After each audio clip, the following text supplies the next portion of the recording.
esteemed person here with us today, or not, but such a privilege to have uh, important personnel in departments support visions like this. These are the kind of people that we need in our country today, who are passionate about young individuals and ensuring that they excel in whatever field that they are in. We also have Chairman of the Council of Engineering, departmental president, Comrade Okoli Wisdom Chukwemeka. He's also the executive president of Electrical Engineering. Welcome. Thank you for being a part of this. We have the Vice Chairman, Council of Engineering, Departmental President as well, Comrade Umechuku, thank God, Echezonachuku. Sorry if I did not pronounce it well, but lovely to have you. He's also the President of Industrial and Production Engineering, UNIFIC as well. Then we have Fatima Abdullahi. She's one of the facilitators for this webinar with Leeds City University. So she's one of the reasons why we could get in contact with Leeds City University, and we are holding this event today. So I believe that everybody is clear and we all know why we are here, right? So without much further ado, let me just tell you what we'll be doing today. Today we are going to have 3 esteemed speakers. I'm sure some of us have gotten the program of event already. We are going to be having 3 speakers today, and one person is going to be talking about engineering. So today's focus is not majorly on engineering, but we are going to be talking to engineers today. So if you are an engineer today, it's your lucky day, because you'll be getting some insights and wisdom from our very own speaker who has walked the walk and talked the talk. I guess that's how it's said, right? And he's going to be sharing years of experience with you and years of insights, giving you a broader vision on how to live life as an engineer and the opportunities that are with you generally. So we have our first speaker, which is Engineer Charles. Let me gather myself for this one because it's a very special one, right? Engineer Charles Obioha. He's going to be our first speaker today, and he's very ready. I like the fact that I can see your face, honestly. I know you wish to see my voice. Oh, this is Nigeria. Let's leave it like that. So he's very ready for us, and I'm really excited about that fact, and I'm sure you're excited too. He's an engineer, like I rightly said. He's the inspection coordinator, A System Engineering and Infrastructure Limited, the nuclear sector. It's good to have you here, and it's such a privilege to have someone like you in our midst. Yeah. And the fact that you chose to give us this time it's admirable. Thank you for being a part here. We also have our second speaker, which is Mr. Emmanuel Audu. He's going to be talking to us about study abroad, right? Generally study abroad. And we also have Baba Victoria, also going to be taking study abroad. Now, study abroad is broad. Study abroad is broad, but yes, it's very broad, and there are different aspects to it. So that's why we have 2 speakers coming to take them and show us different aspects and the way we can have a global career. Emmanuel Audu, first of all, is a youth leadership expert, a football development coach, president of a Nordic Youth Association. We'll get all of those juicy details when it's time for the speakers to speak. But just know that you'll be expecting details on scholarship, funding opportunities, post-work opportunities, what study application process is like, and all that. So without much further ado, we can do a clap innovation, can't we? Zoom has an option to react. So without much further ado, please, a round of applause. If we were together now, that have been said, if you're clap is not loud, our speaker will not come up, but I can't say that now. But as much clap that we can see, but let's welcome Mr. Charles Obioha. And he's going to be specifically taking us on relocating as an engineer. Okay. Hello, Mr. Charles. Good to have you. Thank you for being here with us. All right. Thank you so much for the opportunity. And I want to first of all thank the organizers of EMGS, that's Express Med Global Services, and also thank the participants for creating this opportunity, and also for those of us that are also attending. Um, so I have multiple screens. So sometimes if I look here, just now I'm looking at another screen. It's not like my attention is away, but I have another screen here, I have another one here as well. Um, Please permit me to stand on the existing protocol, as I know some dignitaries and special guests also. I'll briefly introduce myself. So my name is Charles Obioha, and currently my role is the inspections coordinator for Air Systems, and it's a nuclear sector, and we work for EDF. Have multiple qualifications. Undergraduate degrees in materials and metallurgy. If people have heard that course closely related to mechanical, but more on materials, steel, and aside steel, ceramic, plastic, whatever, as long as it's a material, studied that. And other qualifications I have. Also, I'm an incorporated engineer in the UK. Currently, I'm in the UK. I live in Sheffield, and also a member of the Welding Institute, which is TWI. I'm also voluntary member of Merck, which is Merck has to do with the membership engineering, membership education, and registration commission for the TWI, the Welding Institute. And also I have PCN qualifications, CISWIP for welding inspections, and ICOR for coatings and paintings. I'm also a practitioner member grade with the Chartered Institutes of Quality, which is PCQI. And basically, well, I'm currently working with an EDF, whereby we're trying to build a nuclear power plant to power 6 million homes in Nigeria. So I have background working in oil and gas, petrochemical, Ah, NGO supply chain, offshore, onshore. I've been all up and about anyway. So that's a huge portfolio. I'll just basically have around 15 plus years core experience and Wow. multiple things I've been into lately. So I will go basically going to the presentation. So I'll be talking about after school, what next, navigating career paths, ways, and travel abroad opportunities for us. So a quick question to self-reflect on is, what do you want to do after school? Probably some of us on this call are in school, and some of us are out of school or maybe looking for what next to do.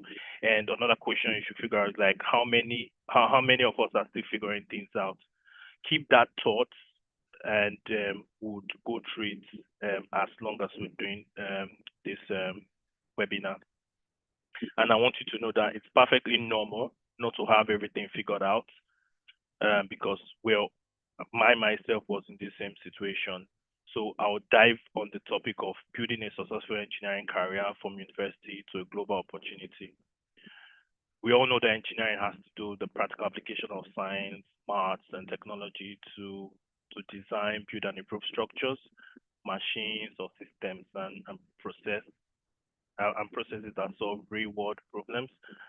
But what is the reality and expectation? Is because we all know that classroom exposure or experience is not sufficient. So we need to know what next and things we need to do to build up our portfolio. So they have different engineering pathways for some of us, which some of us are already verging or diverging into already. We have civil engineering, which is designing, they're into designing building, roads, bridges, and water systems. We also have mechanical engineering, which is also into building tools, engines, and moving parts. We have electrical engineering, which is like working with power, electronics, and computers. We also have chemical engineering, which is like changing materials from fuel to food, etc. So those are the main branches. But the concept of engineering is basically we should be able to have problem solving skills and finding practical ways to meet human needs, and also designing and creation which has to do with the building tools, road bridges and softwares and things like that. So I want us to dive into understanding our career path. One thing you have to know or do is know yourself before choosing a career. So identify before you choose a career, things you need to look out for as a young engineer or prospective engineer is your interests. What are your passion? What are your strengths? By strengths, I mean what are your talents? To be honest to you, I am an engineer that doesn't like maths because I struggled through school with it. Like I wasn't getting my best grades for mathematical related subjects, but I put in the effort to know it.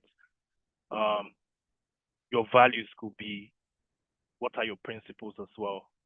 What are your personality? What is your character? Your character can also determine the kind of field, the kind of profession you want to go into. Are you a team player or do you like working solo on your own? One thing to avoid is choosing career simply because your friends are doing it, or choosing career because your parents insisted on it, or probably you choosing a career because it pays well without considering your passion. Sometimes, if you're doing your passion without getting as much financial reward for it, you may drop it. Or if you are getting something that gives you more financial reward, but it's not your passion, you might also drop it. So try and meet in the middle, whereby you're doing your passion and you're getting paid for it. Like me, I'm doing engineering. What I currently do is I love what I do. So it's like I'm doing my passion and I'm still getting paid for it. So a things you have to know is you should not also choose a degree because it seems popular. For example, when I got admission, I think I got one from Futo and one from ACIT. One was for civil engineering, one for materials and metallurgical engineering. At that time, the course wasn't known as of now much, but I had to do research on it, and I found out that yeah, this would be an interesting course for me, and I would actually prefer this over civil engineering, which was what I wanted to do before. Then I had to drop civil engineering and dive into materials and metallurgical engineering, and I swear to you that that was one of the best decisions of my life. So don't do something because it's popular or because people are doing it. Because as at then it wasn't even popular. I just knew about the course and I dived into it because I did my research. And questions I think some of you need to ask yourself is what problem do you enjoy solving in doing your career and doing your course? What problems do you like solving? What subject excites you? What skill come naturally to you? And what kind of lifestyle do you want? For example, I had people in the Navy that I had relations in the Navy. If I wanted to get a Navy job, it would have been easier and I would have still been in the Navy. But I don't really want to be in that kind of job because it doesn't fit the kind of lifestyle I want for myself. So some people will be wanting to do offshore jobs. Some want to work away from home. Some want to work from home. Some want to work with a team or work solo. So all those things are things you need to decipher before choosing a career path. Also, career opportunity in the world today. I want to highlight to you guys and let you people know that careers have changed now. Before, traditional careers are like medicine, law, engineering, teaching, accounting. But now there are emerging careers. We have things like artificial intelligence, data analysis, cybersecurity. I have a friend that did engineering that is also studying cybersecurity. Some are into digital marketing, software development, UX, UI, content creation. Some are doing renewable energy, project management, healthcare technology, entrepreneurship. So there are new things that we can also dive into. And engineer career opportunities in the UK, there are multiple opportunities in the UK. ExpressMet is here to also sort out some other part, which I'll leave for the next speakers and the future speakers to speak on. But they're here to bridge that gap. So things that you need to and things you need to, get yourself prepared for as longer, because now if you're looking for opportunities, so I'll be speaking both in, like, for those that are looking for opportunities in outside Nigeria, UK, abroad, and also be touching base with those also in Nigeria. So for example, in the UK, here we have companies like Burkhard, Hartrad, Oceaneering, Framatome, Rolls-Royce, Cavendish, EDF, A-Systems. We have Bilo, Atkins, Jacobs, BAM, Murphy. We have NG Bailey, K-Fighter, that Griff, like multiple. You could just go online and search for engineering companies currently recruiting with visa sponsorship. So some will have sponsorship and bring you on board, while some will require you to, sort out some of your processes, um, immigration process before coming abroad, which ExpressMed is also there to support. Yeah, many projects currently in the UK. I'm fortunate to be in one of the biggest projects in Europe, which is also in UK, which is like over 45 plus billion pounds. But we have transport and civil infrastructure projects like Lower Thames Crossing, which is like a 10.2 billion pound project. It's a construction project that are building tunnels and all that. So we have high speed 2, which is HS2, civil engineering works for construction of a high speed rail network to London. And we also have in the energy sector, which I'm in, an energy and power generation. We have Hinkley Point C project, which I'm currently working on, and we have Sizewell C project, which is coming up as well. So if you want to know more high demand engineering discipline, you can also check shortage occupation list, like the high demand courses that they require. So you could check a shortage occupation list to know more about that. And you can also know more on graduate programs, apprenticeships, and all that. And when you're looking for a career job as well, you should also put things like your salary expectation and what would be your expectation of salary depending on the profession or your designation. For example, they pay the what they pay pilots is different from what you pay maybe an engineering classroom teacher or someone in defense or oil and gas or renewable energy. So you need to know like what your salary expectation is and what you need to go for. And just a deep message of thought is that the world rewards skills as much as certificates. Sorry, are you hearing me? Hope I've not been talking to myself. Hello? Yeah, yes, we can hear We you. can hear you, sir, loud and Okay. clear. All right. Okay. Hear you Awesome. loud and clear. Okay. I want to talk more now also on building your employability skills. The skills employee really wants in the UK is your technical competence. So you have to have the skill. Aside the skill, you have to have certifications. It's not like Nigeria whereby you say, okay, go and do first degree, get a first class or 2-1, and you get a job. You get a first class. It doesn't count totally. You need to have certifications as well. You need to have experience.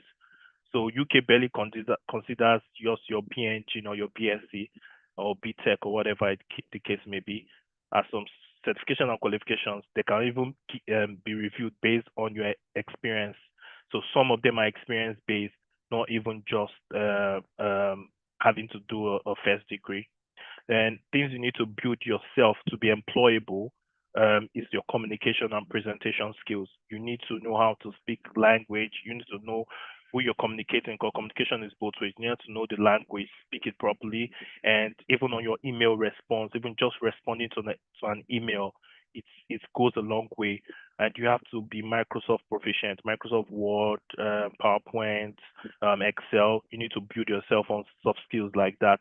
You need to have the teamwork and collaboration. Take your time, even if it has to read with books that has to do with leadership as well, and teamwork, collaboration. Have to have a big skill with people management. It's a big skill you need to have.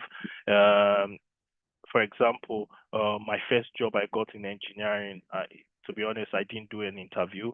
It was just on referral. They just referred me and I got the job. That was my first job back in 2023 when I just came into the UK. So it doesn't have to be. Uh, there's no traditional way of getting a job. There's no traditional way, but just keep doing multiple things and one will work out. And you have to have a problem-solving mindset, and adaptability and continuous learning is something you need to do. You need to build on your critical thinking, time management skill, emotional intelligence, some technical skill you still need to have, like computer literacy, digital school, AI literacy. Now there's a lot to do with AI. You need to be able to do that fast because it saves your time. It helps you in doing your job, your day-to-day activity. Then you need to have your industry-specific knowledge. The industry you want to go into, is it chemical engineering, metallurgical engineering, materials engineering, or mechanical engineering? What, so you need to know more about your industry. Follow people that have done that, gone there and do everything. Follow them, go through their profile. Some people like reading like biographies of people, see the challenges they face and know how they overcome those challenges, how they went through things. So you need to know about that. Get in LinkedIn and collaborate with people, and physical, not just online as well. And I want to add some things to us on the call about lifelong learning. I want to encourage us on this call to take that very important as well. Um, Take online courses. So I can give you some of the online courses that I used to study with back in the days. It's EDX, that's Echo Delta Xylo, EDX. There's also Coursera, then LinkedIn Learning, then Allison. Allison, you can also learn things like project management. They're free of charge. It's online, so it's free. Quality management system like ISO 9001 and all that. So if you learn all these free courses and you get certifications from them, then add it to your CV. It will help boost your profile as well. Then some are physical, like you need to do classroom learnings, earn your certificate that has to do with that particular field you want to delve into, decide which sector and which field you want to venture into, and do the courses. It may be welding, it may be painting, it may be coating, it may be corrosion, it may be something in electrical, it can be offshore, it can be construction, any whatever case may be. There are articles, documents, supports, free courses out there you need to know and put your hands into. Read books. One thing NYC is to me, NYC is a solid 1 year career lab that I think is just a gap that you just need to maximize. So you can use that period to equip yourself. While I was doing my NYC, I know they were doing courses on camp, or either on camp or off camp when you get out from camp, and you're in your PPA. They organize things like health and safety courses, project management courses, whatever the case may be. Just do those stuff, gather those certificates, put them on your CV, attend seminars, attend webinars like this, volunteer to prospective companies. For example, you can send unsolicited CVs to companies, like message the HRO. I know you don't have a job advert at the moment, but here's my CV. I'm interested to work with you. This is what I can do. Please let me know if there's no job for now and there's prospective job. I don't mind volunteering this couple of days, this number of time. You could just volunteer for 1 month, volunteer for 6 weeks, or whatever the case may be, or even some days. Just go and learn some things and pop out. It's just like you doing IT. It's building on your CV. It shows you've had those experience. So when you have an interview with the HR or wherever the case may be, you will have that confidence that you've done something and you can speak about it. Find mentors, seek advice. When you find mentors, Nigerians, once you find mentors, don't go and start asking your mentors for money. Seek advice, seek the way. Let him show you, or let her show you how to fish.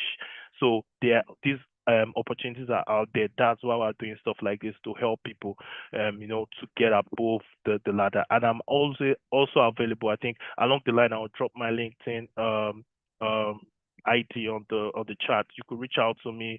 You could call me. I could give you my number. We could talk. I'll guide you personally, one on one, on things to also do, and also how to stand out before your graduation. Things you need to do. You need to, I don't know if some of you are in school now, some are out of school. I don't have that information, but whatever the case may be, you need to build an impressive CV. Some people just build, like in today's world, I'm seeing people having a curriculum vitae on top of their CV. It's really annoying. So you need to build an impressive CV, develop a professional LinkedIn profile, volunteer to companies, even in school. You need to have, like, do some student leadership if it helps you as well. Reach out to recruiters or HROs, send unsolicited CVs, things like that. Then I want to ask the question: I will go into professional certifications as well. But why do you think certificate matters? Why do you think if just one or two answers would be fine? Just why do you think doing certifications, why does it matter in today's world in engineering or whichever course it may be?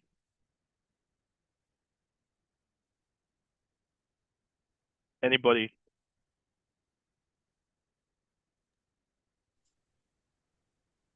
Okay, good evening, Charles, Engineer Yeah, Charles. Good evening, sir. Yeah, yeah. I think I would say why I think certifications matter is because they actually prove that you have the skills that you claim you have, right? I see certifications as proof that you are skillful. Thank you. Right, that's very correct. I'll take that. So I think in my own perspective, I think it gives confidence to the employer and it shows you have the required skill and you keep it updated. So it basically sets you above others. So if they put different roles, if you know they always put this one is desired, is required. So you need to up your game and ensure that you have those additional skills. So for UK professional registrations and people for UK professionals, registration certification and registration of people can target even as undergraduates.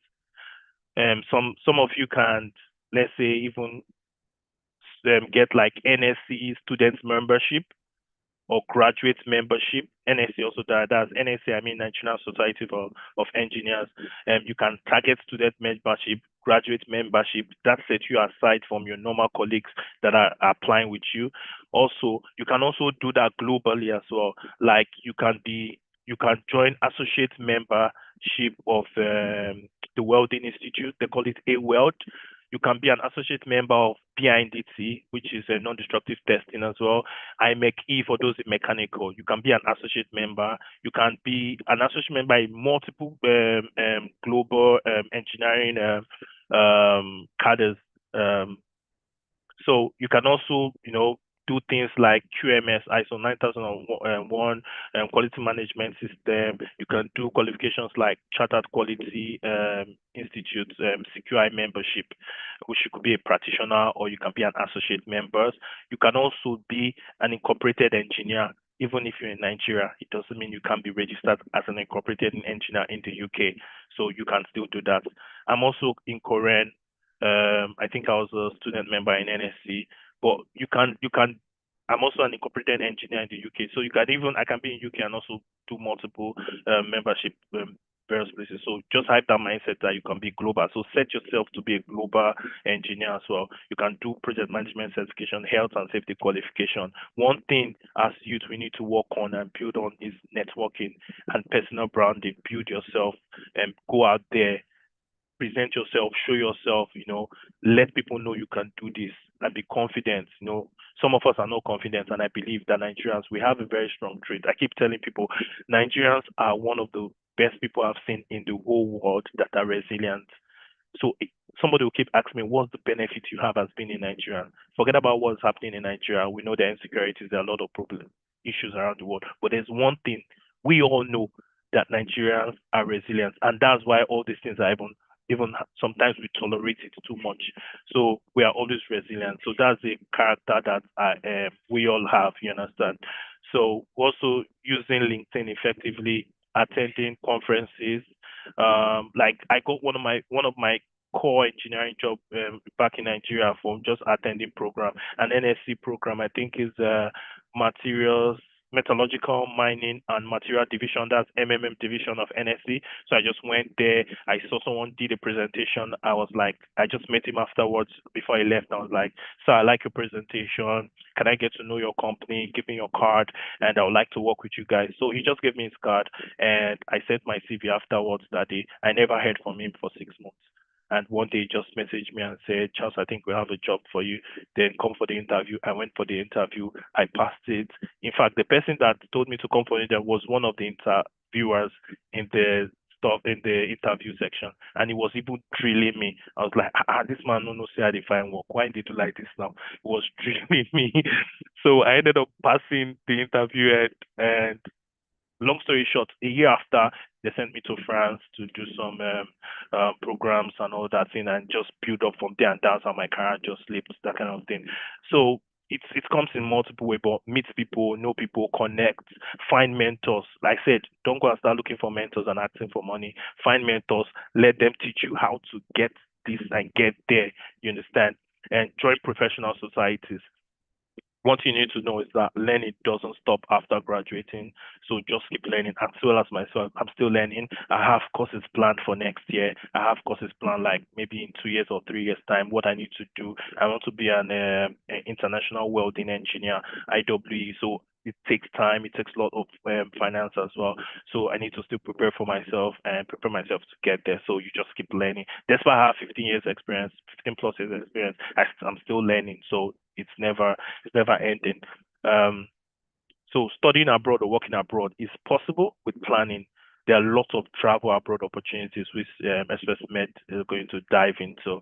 And I want to also let you guys know, and there are also opportunities in undergraduate degrees, not just I know some of you may be doing it currently. There are also undergraduate degrees that are also important that you can also get into abroad or get scholarship on here and other countries as well. A master's program, PhD program, exchange program, scholarship, and there are popular destinations you can also go to, like United Kingdom, Canada, Australia, Germany, US, Ireland, Netherlands, and always search out for scholarship. There are some in Nigeria. I think it was PTTF. I don't know if it's NTTC also does some.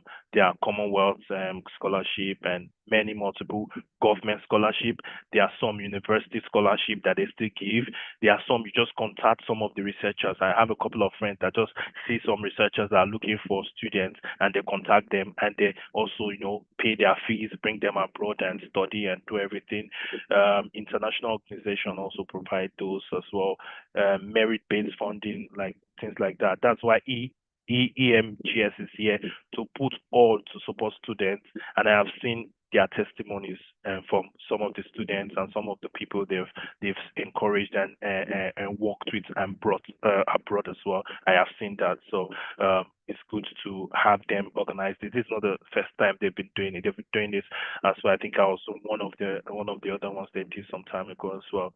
So I want to stress that good grades help, but leadership, volunteering, and community service also matters. And there are possible routes for people that are coming abroad. There are lots of routes. There are skilled migration routes, graduate training programs, international companies, and there's remote work, there's teaching opportunities, healthcare professionals, technological career. So all these are stuff that are available. So what you need to prepare is having a strong academic performance. There's something I need to tell some of you that these are some of the mistakes some of my friends as well, me myself may have made as well in the past. Um, Aside having a strong academic performance, immediately after school, go get your transcript, go get your certificate. As this may delay you, and I've seen where people lose opportunity because of this. Immediately you finish school, get your transcript. Don't wait for I don't know. Send That's how they do it. Then you can send a copy to yourself to do applications. You can send it to a company, then tell them to give you. Or you can meet your school. I don't know how different schools does their thing. So ensure you have those. Your certificate, your transcript. Sorry, have it with you. Have your passport. If you don't have a passport, I did my passport not knowing where I want to go. I'm not even thinking if I would. I did my passport maybe like this year without ambition of going anywhere. And the next year I went to France. So just have your passport because when the opportunity comes, you don't want to be running around. Just do it and just keep it. And also do an English proficiency test as well. Even if you need it or you don't need it, just I think you should just do it. There are some that are free and where required, like Duolingo. I think Duolingo is I don't know if it's totally free or cheap. Let me use the word cheap because I don't know if it's completely free, or search for free ones, except in worst case scenarios whereby they will require you to do things like IELTS or TOEFL that's mandatory, but there are free English tests out there that shows you know you are proficient in English. just in case you're applying globally. Then you have to build your personal statement. Your personal statement needs to be done as well. Review it, do it very well. Your CV. I think Express Med. I think maybe you guys need to organize a session whereby you support some students as well how to do the right CV and tailor the CV to different roles that they need to do. Then also get recommendation letters from your employers or your lecturers where you did IT or some form of jobs you've done in the past and have some leadership experience. So some mistakes that we make, common mistake young people make, or which I want you guys to avoid is waiting until graduation to plan. So don't wait till your graduation to plan. I'll be fast now because my time is running out. And following some of the trends blindly. So, for example, if person A or B did this and doesn't mean you should do that. So make sure you research and do your due diligence. Like when I came to UK, I started working in healthcare, and I was started working as a healthcare assistant while working other jobs like in factory and stadium. I think I did that for like 4 months. Then I opened up a company and I did self-employment, and I did that for like 1 year, and I moved to PAYE role now so that I can manage my family. I have family, so I have kids that I need to support them back at home. So I'm working like most times working from home and traveling a few times. So it doesn't mean because it's working for somebody, know your situation and work in line with that situation. But be ready to start small. Like I'm saying, I started like working as a healthcare assistant, working in factory and stadium like that. But all that is just in the past. You won't even remember it even happened. And some of you are ignoring your skill development. Now, know the courses you need to do in the future and start planning towards it. If it's non-destructive testing, destructive testing, NDT, ISO 9001, QMS, CSWIP, ASNT, ICOR, HSC, whatever it may be, just start doing all this stuff now and believe. And and and some of you are believing success happen overnight. No, it doesn't. Let's say I started working I think I did my 200 level IT in DSC Delta State Company. That's like 2008, and started working in NMPC, Mudiame International, then did some offshore jobs, onshore jobs, and all that. So I've worked in multiple sectors in engineering, construction, renewable energy, mechanical testing lab, refinery, petrochemical, oil and gas, If our classes onshore are and partially offshore, as a student, and also NGO in You can move supply forward. chain. So I don't want you guys to also avoid falling for fake scholarship of travel agents. So Express Med is one you should follow as well, and not researching opportunities is something you should avoid. Research every opportunity. Make sure you know bits and bobs about it, and don't give up because you got one rejection. One thing you should know. My first job in the UK, I made 200. Listen very closely. I made 200 applications and got 190 rejection. So I only got 10 people that came back to me with a positive. So I got unfortunately 190 times out of 200. So out of that 10 that go back to me, maybe I didn't pass the second stage on some and they dropped me along the way, or maybe I didn't choose them because of salary. I think my neighbor also did like 300 application and got 4 offers. So there's a lot of talented people out there in the market. You need to know that. You need to stand out. You need to do everything to ensure that you stand out. So I say this just to encourage you and also just so that you can manage your expectations. So some of you things you need to avoid is ignoring your soft skills and know how to communicate and stand in front of people, hold meetings. I used to be a very shy person. I took on the role as a choir master in church back then in Nigeria and also in church warden, and also in dance and drama. So just so that I can stand in front of people, I could talk, I could just air my opinion. If not, I can't even be doing this. So sometimes you need to have these soft skills. So don't ignore them, build them. Also work on your networking skills, network with people, and also avoid not having continuous learning, that kind of thing. And don't be afraid to start small. My first professional engineering job after I finished NYSC in 2012, I was being paid 40,000 naira, and I got another job and I was paid 60,000 naira, and I got another one I was being paid 120. But believe me, you need to start anywhere. I just wanted to get the experience, and I know now what is like in 100 folds, that kind of thing. Now it's not compared to what I was earning initially. So what I want to tell you guys is just start small, start anywhere. And then I was struggling because I was earning like 60,000 naira and I was staying in a self con and I needed to do a certification that cost 550,000 naira back then in 2015. And I had to save the whole year to gather that money. And I borrowed some money from my family members and some of my friends to support me to complete the money and do certification. So sometimes you need to pay the price or do what you have to do to get where you want to get to.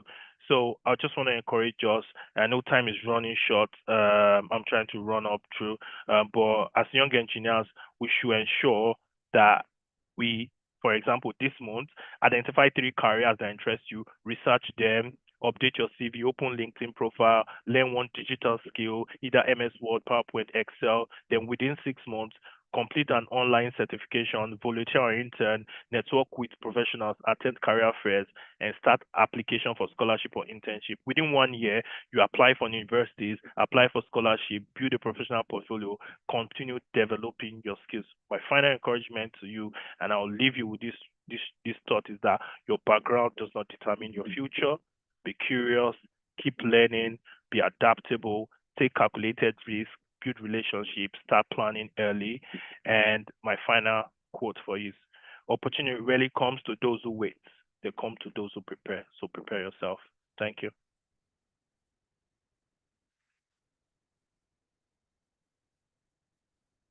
So I don't know if they Thank have you so any much. don't know if they have any questions they want to try and yeah. Yes, I should have said that at the beginning. We have a specific slot for questions, Okay. right? Yes, and that's like after every speaker has finished speaking. So it's more like an open session. Anybody that has questions can type it in the chat box. If they want to ask it outrightly, they can also do that too. Okay. Yeah.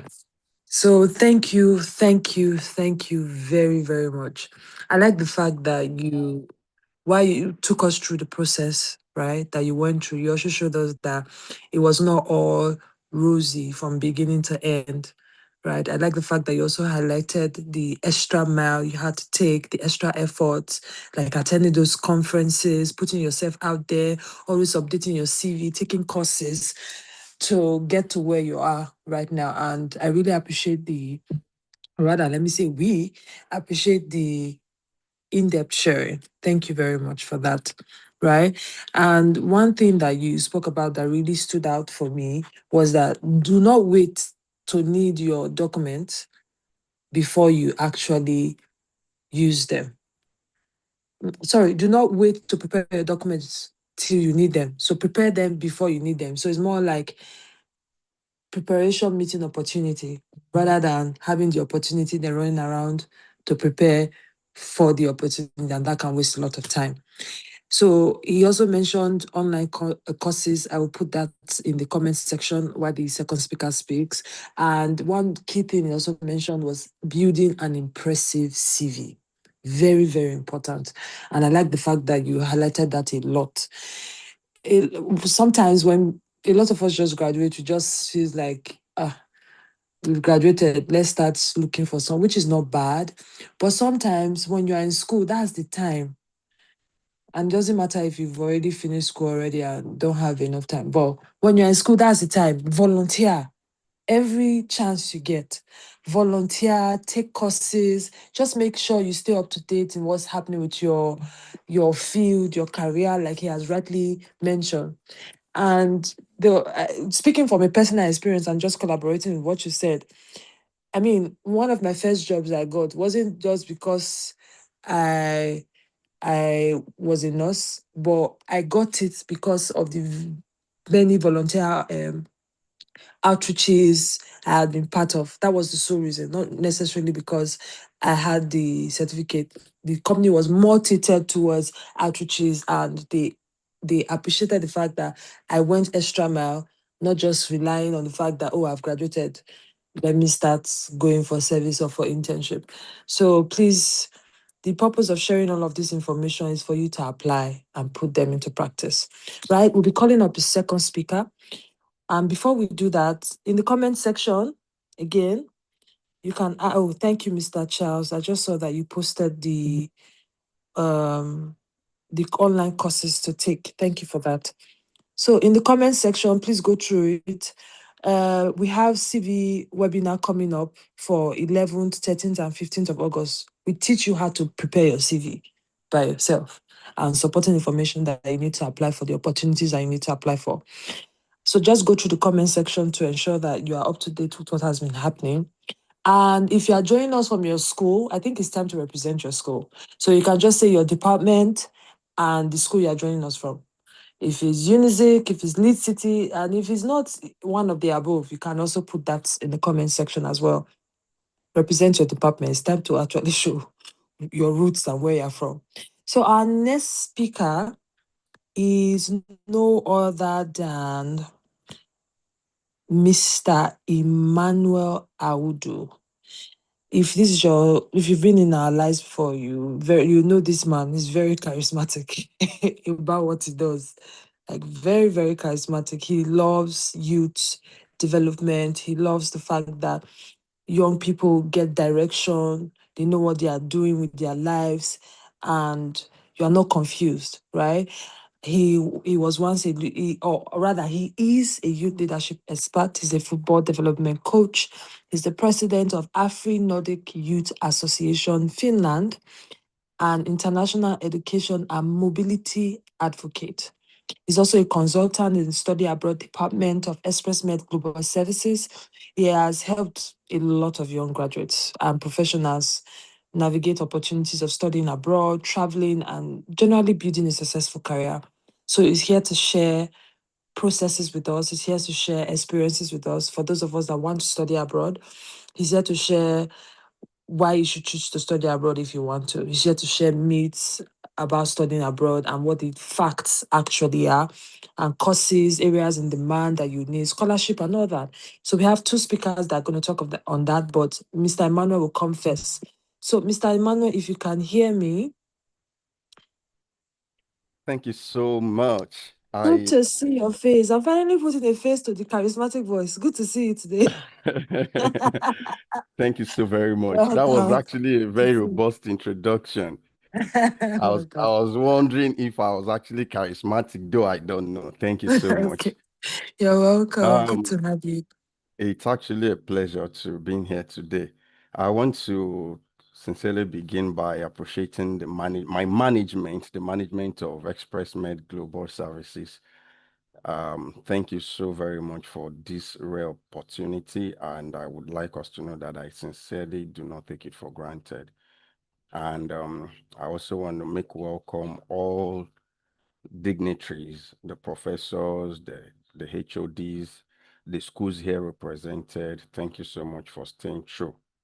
And particularly to Mr. Charles. Mr. Charles, sincerely, I was already thinking that you are not just dealing with engineering, you've done completely with the sum total of what we have to discuss today. You've spoken about what it takes to be an engineer, both home and abroad, what it takes to travel, and that was so explosive. Thank you so much for lending us your experience. I am very optimistic that quite a number of persons have what to go home with from what you have said so far. Thank you so very, very much.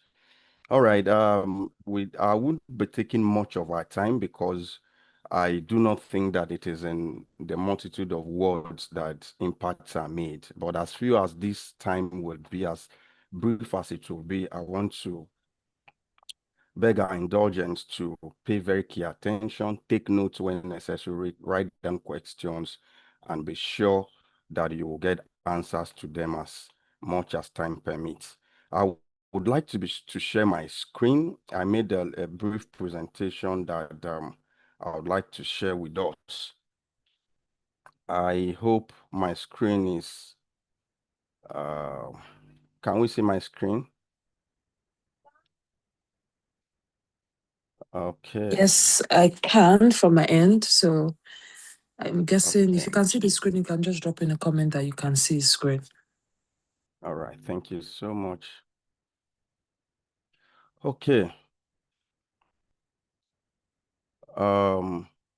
Tonight I would be talking about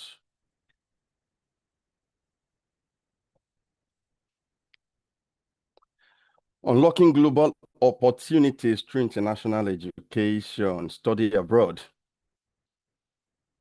Okay, excuse me 1 minute. Let me put my screen properly.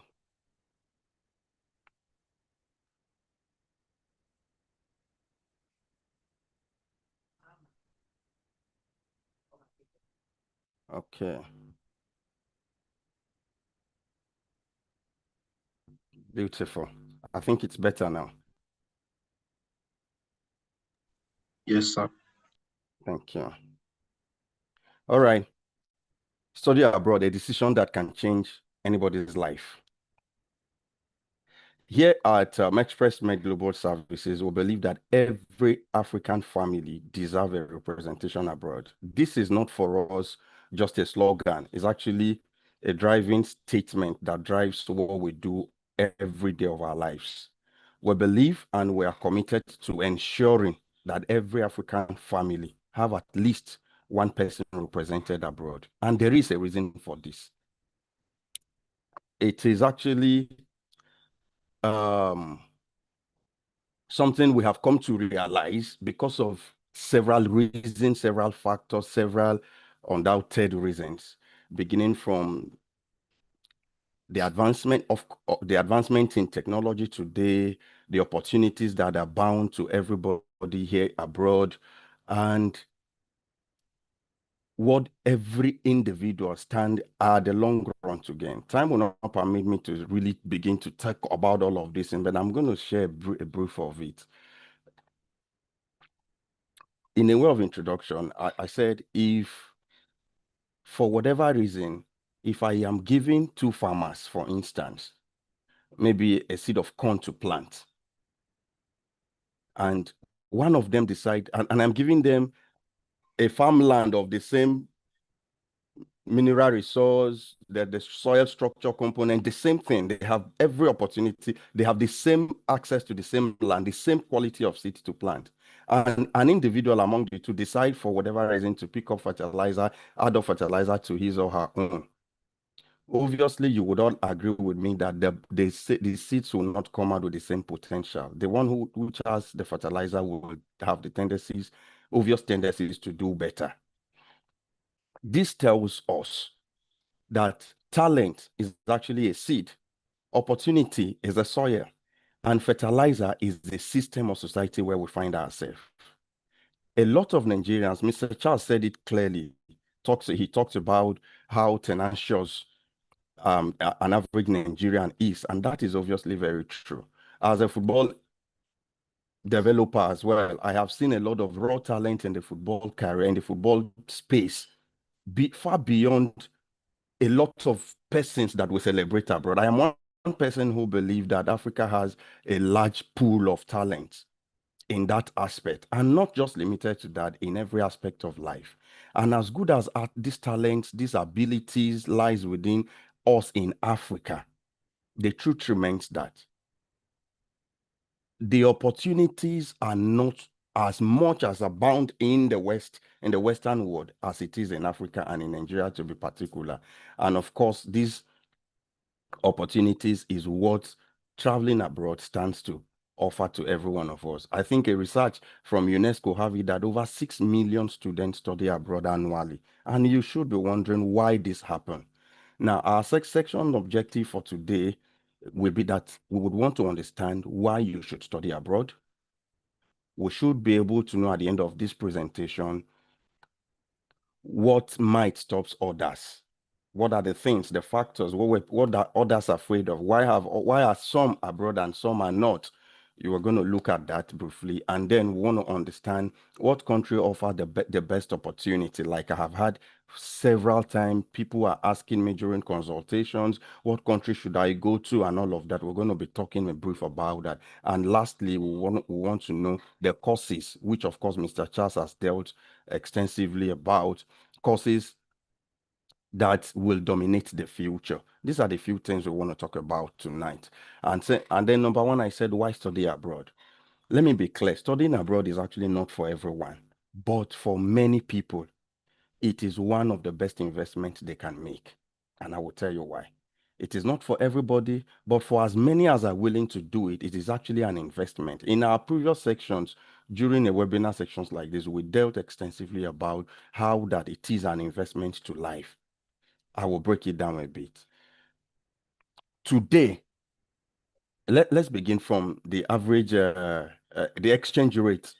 I was speaking recently with a friend in Nigeria, and I said to them, I said, if I choose not to buy a pack of Coke here today, I'm in Finland in Europe. If I choose not to buy a pack of Coke, for instance, and I said, okay, I'm going to sacrifice my pack of Coke, which will last for perhaps a month or thereabout. I want to sacrifice just that and probably decide not to drink anything. Let me just take water and send you that euro in Naira. At the end of it, you might be buying something very reasonable, far reasonable than what a Coke is to anybody in the world. This is because the exchange rate tells so much difference. It makes life much more better somehow.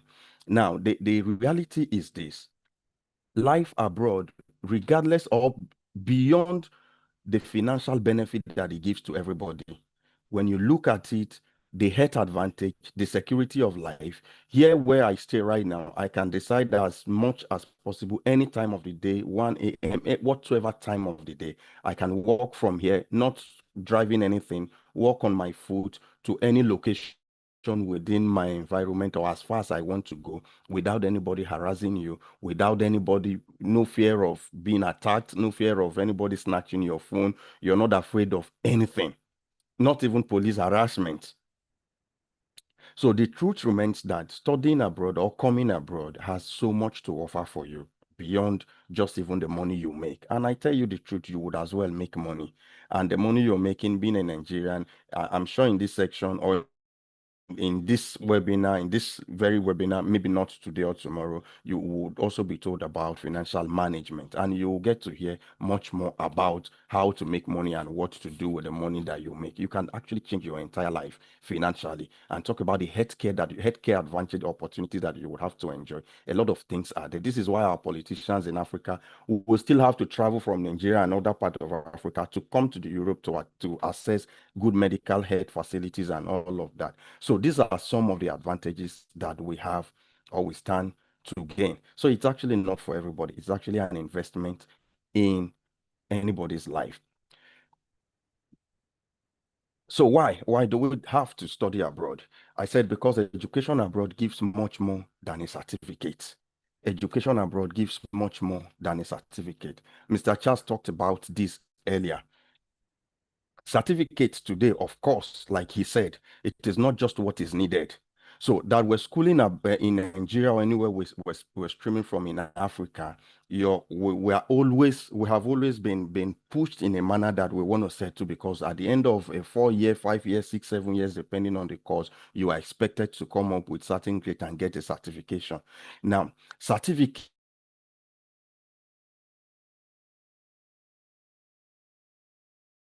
is actually not just what studying abroad gives. Imagine you having to study in a place where you have access to students from all over the world, or over 30, 40, 50 countries. And that in a way communicate or translate into your net worth. It translates into your connections, your access to people, access to information, access to global information. Just imagine what it stands for you, what the number of countries you have to leverage on. So this is one and very important aspect that we must all strive to want to know. You heard Mr. Charles when he talks about some of his friends who does this and that and all of that. You're going to be able to create friendship, create global connection, international experience. International experience. As it stands today, I have you not deceived. You will not argue with. I don't think anybody will argue with that. People who have traveled around the world, traveling around the world alone, it's actually a form of education. And you would agree with me that the Nigerian system of today, we pray it changes, but the Nigerian system of today, the moment anybody returns back to Nigeria right now, they say, oh, this person is coming from the UK, this person studied so and so from so country outside of Nigeria. The Nigerian system looks at them as special individuals. And it is not by mistake, because there are a lot of things they have experienced. There are a lot of exposure they have had. So this international experience is actually an added advantage to your employability anywhere in the world. Better career opportunities. We had a lot of things that Mr. Charles has told us about his career and what we stand to get with our careers. Those are things international study can actually grant to every one of us, or the access we can have to this career thing. And then we talk about personal growth. All of this, by the time they are put together, translate into your personal growth, because you're going to become versatile. You're going to have access to global technology, global operating systems, how things are done globally, and etc. You're going to have all of this. Your network, your access to world-class technology, different ways of thinking beyond just what an African system, because everybody's mindset is actually limited to the informations at their disposal. Everybody is a product of the information he or she has. So studying globally will widen your imagination, widen your thought patterns. Now imagine both graduates in engineering firm, like Mr. Charles told us extensively. In an engineering firm, one has a classroom experience, the other has worked in multiple companies, completed internship, used modern laboratories, interacted with students from over 40 countries, built international connection. Who is more competitive exactly? Of course, it is a no debatable answer.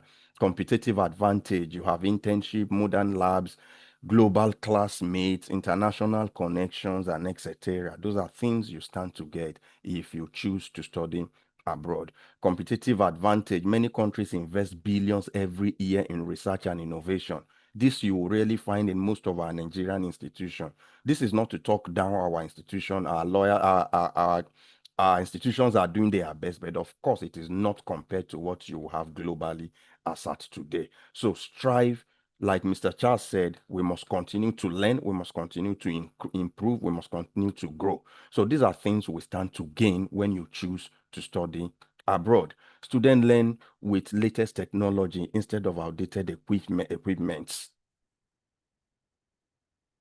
Better employment opportunity. Many employers value graduates who can work in multicultural environments. You've studied abroad, now you're returned back to Nigeria, or you're retaining your stay in any part of the country abroad, and then you want to work. You're bringing your experience from the Nigerian system, what you have learned in this country, you're bringing them together. That even makes you better than some of the indigents, because now who may not have traveled, because now you have a dual experience, you have dual exposure.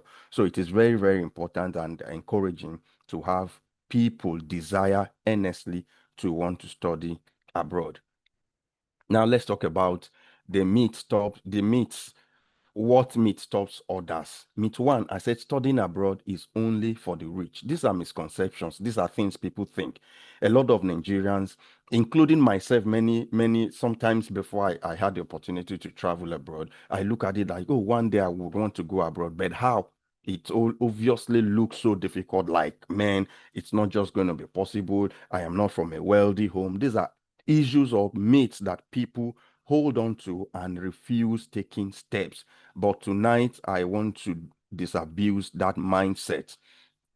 I said the truth is thousands of scholarship exist. Mr. Charles told us about some of this scholarship, and of course, subsequently in this webinar, you might have to hear more about this scholarship. So thousands of scholarship exist. If you're not from a rich family, you can opt in for scholarship. If Mr. Charles submitted 200 applications, don't be afraid to apply to 200 scholarships.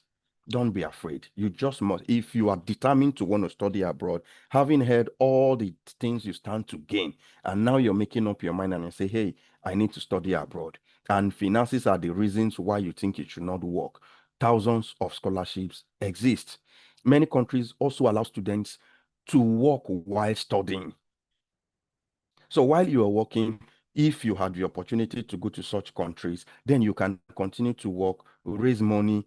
Sometimes it may not just be very, very palatable. The journey may not be smooth. You heard Mr. Charles. It may not be smooth, But then those who are determined, of course, my Bible said, they to them that endure to the end, to them they shall be saved. So safety or salvation is actually reserved for those who will endure to the end. No journey to greatness is actually an easy one. So if your mind is made, you don't have money, opt in for scholarship. Be prepared to work while studying. Education is becoming more accessible than many people realize. It will interest you to know that there are countries who offer education almost for free or relatively very, very affordable. Recently, a school finished application and it was almost like Nigerian universities' fees. Their fees somewhere in the Europe, their fees was almost like the Nigerian educational fees. So you have no excuse. If you can afford school fees in Nigeria, there are some schools that you could, of course, also afford. It's just the information you don't have. And this is why EMGS is here for you. Okay, I said scholarship exists. Grades are not everything. You heard that earlier. Your grade is not everything. You don't have good grade. Oh, I didn't come up with a first class. It's not everything. There are other schools who actually don't wait for you until you have all of the grades that you think you desire. There are schools who all they are wanting is your experience. They want to bank on your experience. Proper visa preparation matters. No age limit, language support. These are things that you can as well get. I will talk about that more a bit. Now, myth two, my grades are not good enough. Truth, different universities have different admission requirements. Some value work experience, motivational letter, interview, language ability, not only grades. So your grade is not an excuse. Your 2-1, your 2-2 is not an excuse.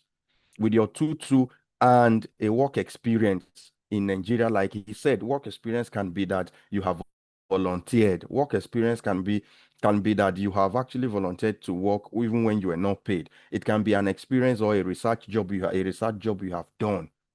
So you don't need anybody to actually employ you to do certain research. So there are a lot of things we can do to improve our work experiences.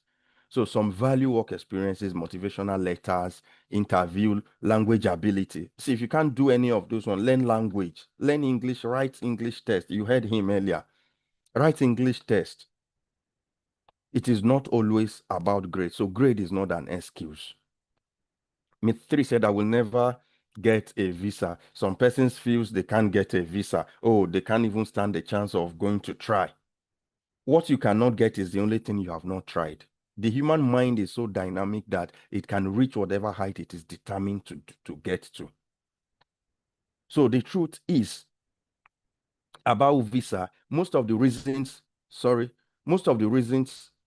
why visas are denied is actually sometimes because of poor documentation, falsification, wrong informations you gave, and all of those things are actually why visas are denied. And if you get good consultation and a good consultant, a good organization like EMGS, who will put you through, who have track record of success rate over these things, you can be sure that you have no reason, except otherwise you're presenting fake documents. And we have a way to also verify that even before proceeding to your application. And this is why our success rate is undoubtedly very high. We don't just collect your documents and for whatever reason and just push them. And that is why we stand out. So myth 3, some persons will say, I am too old. Who told you you are old? Many universities admit people in their 30s, 40s, and even 50s. Learning has no age limit. You can study any time of your life. So we do not have an excuse. Myth 6, I don't speak English perfectly. The truth is, many universities offer language preparation programs. That's very true. English pathway courses are available for you. We heard that. Language support after admission. All of these are available in some schools. So depending on what your situation is, it will determine what school. And this is why consultation is important. This is why you should reach out to EMGS for proper consultation, because everybody's cases differs. Number 3, which country offer the best opportunity? Many people ask oftentimes, they want to go to Canada, and you ask them, why do you want to go to Canada? He said, I hear that Canada, oh, they pay very well. And for this person, by the time you're done talking with this person, you realize that he or she may not even be able to apply because of the requirement for Canadian schools. There are a lot of things that he may not be able to meet up with. And the same person is meeting up another country. So the truth, obviously, is there is no one country that is best. No one country anywhere in the world that is best. What is actually best is your goal, your budget, your career, your family situation. These are the things we look into. I give you an instance. Somebody may want to be going to Canada, for instance, and you're asking, why do you want to go to Canada? You want to do maybe an undergraduate program, and you say, no, I'm actually tired of Nigeria. I want to go to Canada, and I am married. I have 2 kids. I want to go with them. That may just not be applicable to Canada. Undergraduate program in the UK, nobody will allow you come. Even masters, as I speak to you, nobody will allow you come with your family anymore. It used to be, but not anymore. Does that mean that there is no place in the world where you can travel to with your family as a master doing your MSc? Of course there are. So if the goal is traveling with your family, then Canada or UK may not be the option. So you see, it is not about the country, it is actually about your goal. It is actually about your budget, your financial capability. It's actually about the course, the program you want to study. Some countries are better off in some programs than another. Your family situation and all of that. However, I want to give you just a brief. Finland, high quality education, safe society, innovation, student-centered learning, growing technology sector, best for students seeking quality rather than prestige alone. Canada, business, health, engineering, and IT. These are areas where they are very much good. Look at Germany. Germany, many public universities charge very low or no tuition fee for many programs. Excellent for engineering, manufacturing, automotive, renewable energy. Australia, known for strong university study working rights, high graduate employability.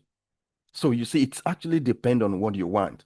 Look at UK, short master's program. You want to just do a program for maybe a year or two. 12 months to 18 months, you're already having your master's. And you, instead of coming to UK, if you can afford it, you're going to somewhere where you go do masters for 3 years, or maybe you're coming to Finland, where you might have to do masters for 3 years or as the case may be. So look at USA, United States, still leads the world in research innovation. You want to do research, you can afford US. Why not go to US? Entrepreneurship and home for many of the world highest ranked universities. So these are the things that determine what country to go and not the country itself. Now, courses that will, this is the last aspect of this presentation, courses that will be highly employable. The future belongs to people who solve problems. This is just basically the truth. Mr. Charles told us. So it is not about the number of degrees or certifications you actually have. It is actually about problem solving. The world's problem continues to grow every day, and solvers are, of course, in high demand anywhere in the world, including Nigeria. So the following fields are expected to remain in high demand across many countries. Technology, artificial intelligence, data science, cyber security, software development, cloud computing.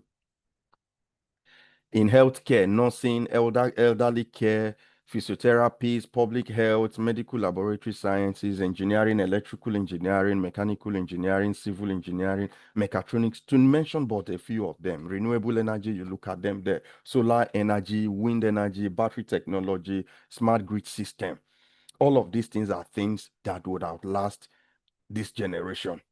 So if you're doing programs, and for instance, this is not to speak down on any program, but of course there are programs you could do today, and you can be sure that, man, in the nearest few years, you might not have a place in the job market. Now look at skill trade, electrician, welders, high voltage ACs, high voltage alternating current technicians, industrial mechanics, construction professionals, all of these in business, international business, supply chain, project management, digital marketing. These are things, some of these programs are what you can learn in Allison for free, like Mr. Charles talked about. So we must continue to grow. We must understand. And like he said, look within you, what kind of life do you really want? And then choose your career path in that direction and prepare yourself as much as possible. My final challenge to us tonight is, where do you want to be in 5 years? Listen, your passport does not determine your future. Your decision does. Your decision will do that for you. It is good to have passport. It is good to have SOPs and personal statement. It is good to have all of these things. But your decision to want to outlive your current situation, change your status quo, is actually very, very important. And remember, whatsoever your mind can imagine, permit me to also make a quote from the Bible. He said, he can do exceedingly abundantly above all that we can think or even imagine in our hearts. So the possibilities within human is actually as to the level to which we can imagine and are willing to make decisions. So I leave us tonight with this. Your passport does not determine your future. Your decision will determine what and who you become. Don't let meat stop you. Express Med Global Services can guide your study abroad journey from point zero to target destination. I say that again. ExpressMed Global Services can guide your study abroad journey from point zero, from where you know nothing until you join this webinar. Now you're hearing your mind is getting reformed and transformed. From this point until you get to your destination in anywhere in the world, studying that choice course, ExpressMed Global Services is available to assist you. Your dream is valid. Your future is global. The journey begins with one informed decision. So, and if you ask me, I would sincerely suggest to as many as are listening to me right now, that you must make up your mind and say, I want to leave that environment. I don't want to talk about the negative things happening in Nigeria as to being the reason why you should leave, because we are not actually trying to depopulate our country or make people leave just Nigeria. No, but a lot of us really need to change our status quo, and this is why it is important. Thank you for listening. My name remains Emmanuel Audu, and God bless all of you. Thank you, thank you, thank you very much. Please, a round of applause for our speaker.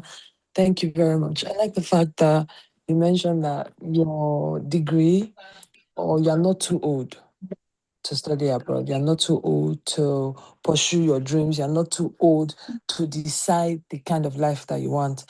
And luckily, many of us on this call are quite young. So you're not too young to decide the kind of life that you want. And the kind of life that you want is just one informed decision away, like he rightly said.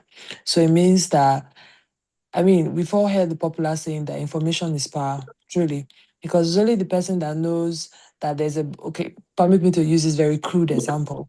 It's only the person that knows that there's a bus going to Lagos that You will know be you able want to to stay in my enter that room where vehicle I am. and go You to must keep Lagos. quiet. No Uh, sound from you. Please, Only you can do that. if you're on the call, try your best to ensure that your mic is mute. I know that sometimes when you're using your earpiece or a headset, it can, if it's very sensitive, it can unmute you without you knowing.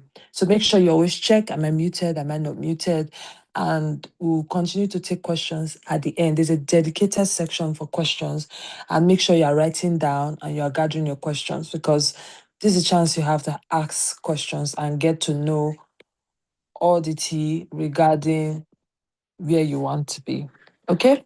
So our next speaker is also going to continue from where he left off. So he basically dealt with the myths, reasons why you should study abroad. And one of the reasons he mentioned is it gives you global exposure, right? You get to, it's an education on its own actually, because you get to experience different cultures, you get to experience um different people, a different environment.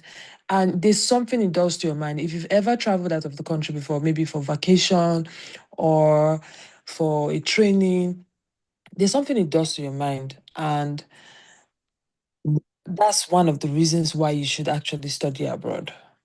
I mean, is one of, not the major reason, aside wanting to improve yourself, aside wanting to have a competitive advantage on the global stage. So we have, Miss Vicky, you're looking so pretty. Oh my. Good evening. Good to see you. Welcome.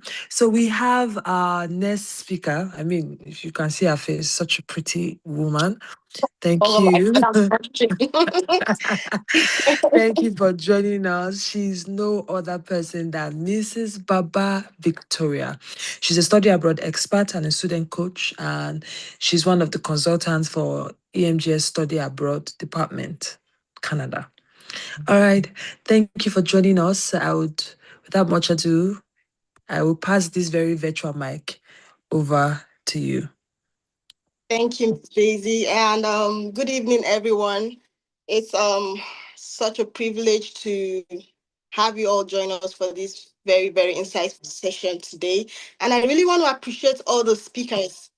It was really, really insightful and educating. Like, I really wish I had all this opportunity to get all this information while I was still in school or about to graduate, because there is really so much to learn from all this.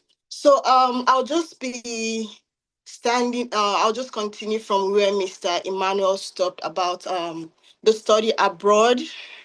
And honestly, if most times I always advise people, if you want to travel abroad and you want to do it fast and you want like high chance of approval, the easiest or fastest way is always going through study abroad, because with study abroad, you have the opportunity to not only gain international experience, but you also gain international certification. So I always recommend study abroad for most people, because it also opens you up to many opportunities, because you have an international certification. So there's this prestige, this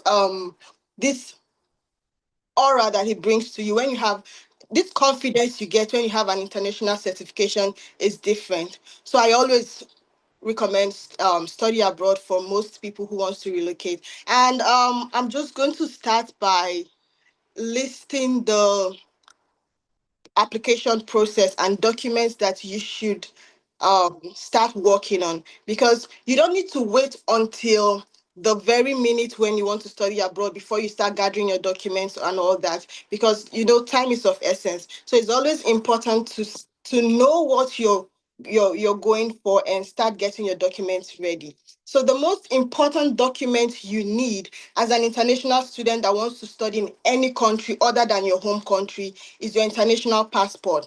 If you don't have your international passport, even if you have first class or whatever you have, if you have all the money, you cannot go anywhere without an international passport. Few weeks ago, I was talking to a student who wanted to travel abroad. Like, he had all the finances. The first question I asked him was if he had an international passport. He was like, yes, I do have one. And then we got to work. I started looking at his chances and all that. And when it was time for him to submit his documents, he submitted his international passport, but the passport was already expired. Like, the passport expired last year. And it was such a disappointing moment, because um he had everything, the WIEC result, transcript, everything, even the finances was good, but the passport was not valid.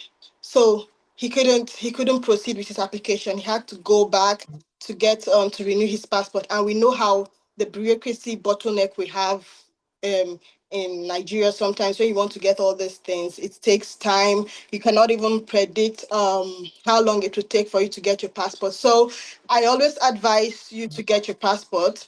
And once you have your international passport, I think you have solved half the hurdles that comes with this, because um aside the passport, other documents you might need, which are your results, your transcripts, and other things, are things that you can easily get from your school. And the documents actually depends on what you're going for. For many of you here who are already or who are about to graduate, it's assumed that you have your degree, so you might be going for something higher, or maybe a certification or something. So for someone who just have WAEC, the only documents you need is your passport, your WAEC certificate. But so for some countries, you might need your secondary school transcripts. Like many European countries ask for your secondary school transcripts. So this is like your report card from senior secondary level, SS1 to SS3 results. Countries like Brazil and few European countries, they always ask for the secondary school transcripts. So that's for people who wants to go for undergraduate. I still have there's still lots of people who, even after their degree, choose to go for undergraduate studies. It depends on your choice and your plans for your life. Like Mr. Emmanuel said earlier, it just depends on you. What do you want? And that's what will guide you towards the path you should take. So this document is actually self depends on you and what you want.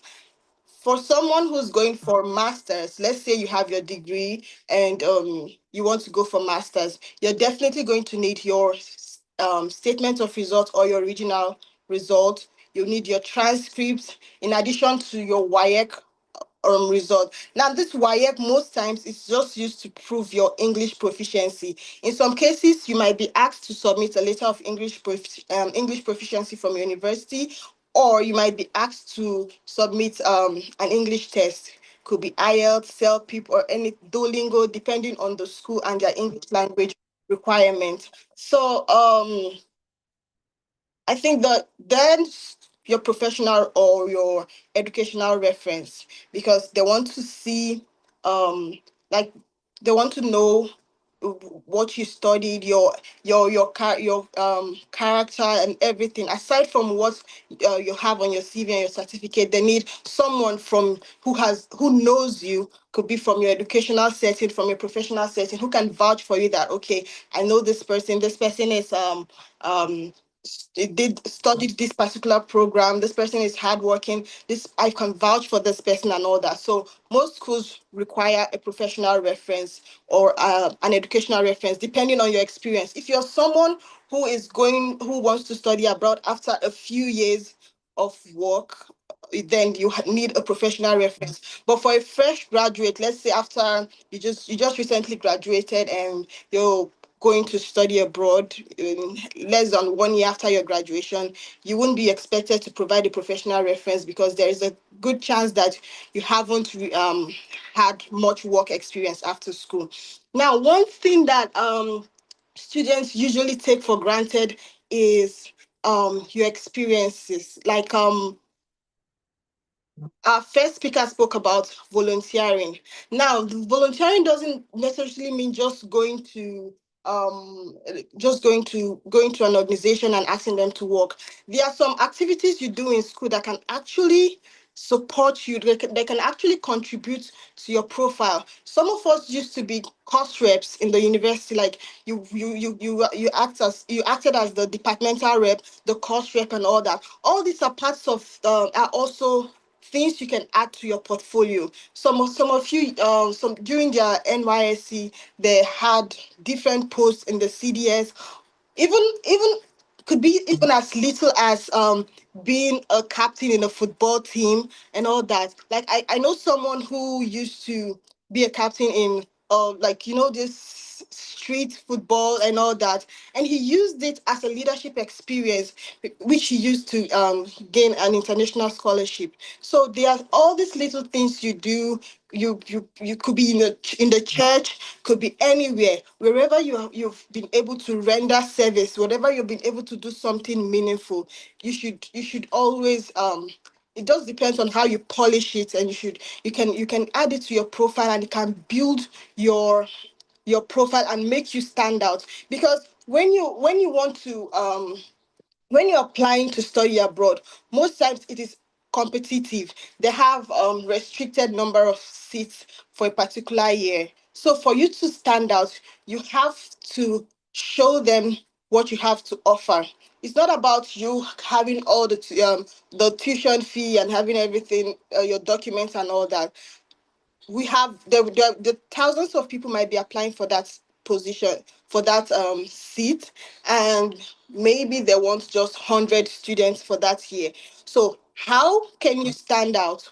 What do you have that the others don't have? So this is where you have like all the certifications like that our first speaker spoke about. These are also things that you can do on the side that you can actually add to your CV. You can actually add to your resume.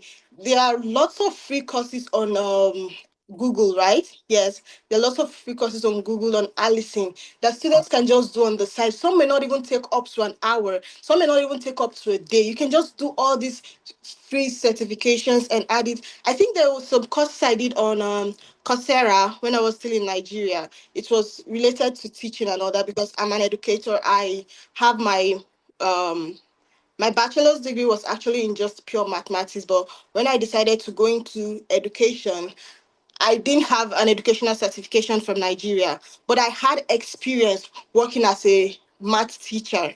So the experience I had with some of the courses I did in Coursera, it was an international course, but I did it for free on Coursera. I added it to my CV. So this gave me a high chance of getting my admission. So I got my admission to do my master's in education in the UK. And while doing my master's, I had um I had a job where I was working as a mathematics intervention tutor in the UK. Now, at this time, I wasn't even done with my master's yet.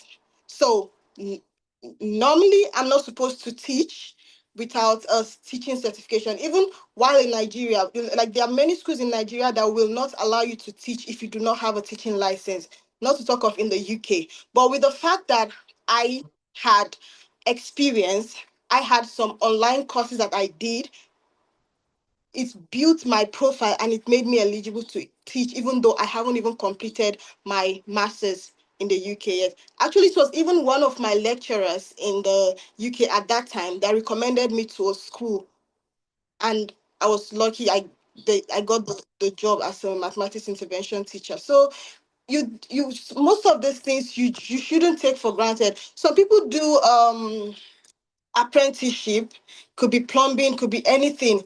We might look at it as irrelevant or just like a minor thing, but these are things that are really treated with high esteem outside the country. Like we have trades draw in Canada where you can come into Canada as permanent residence using under the trades draw. So with this, you can just you can be a plumber in Nigeria. You could be a driver, maybe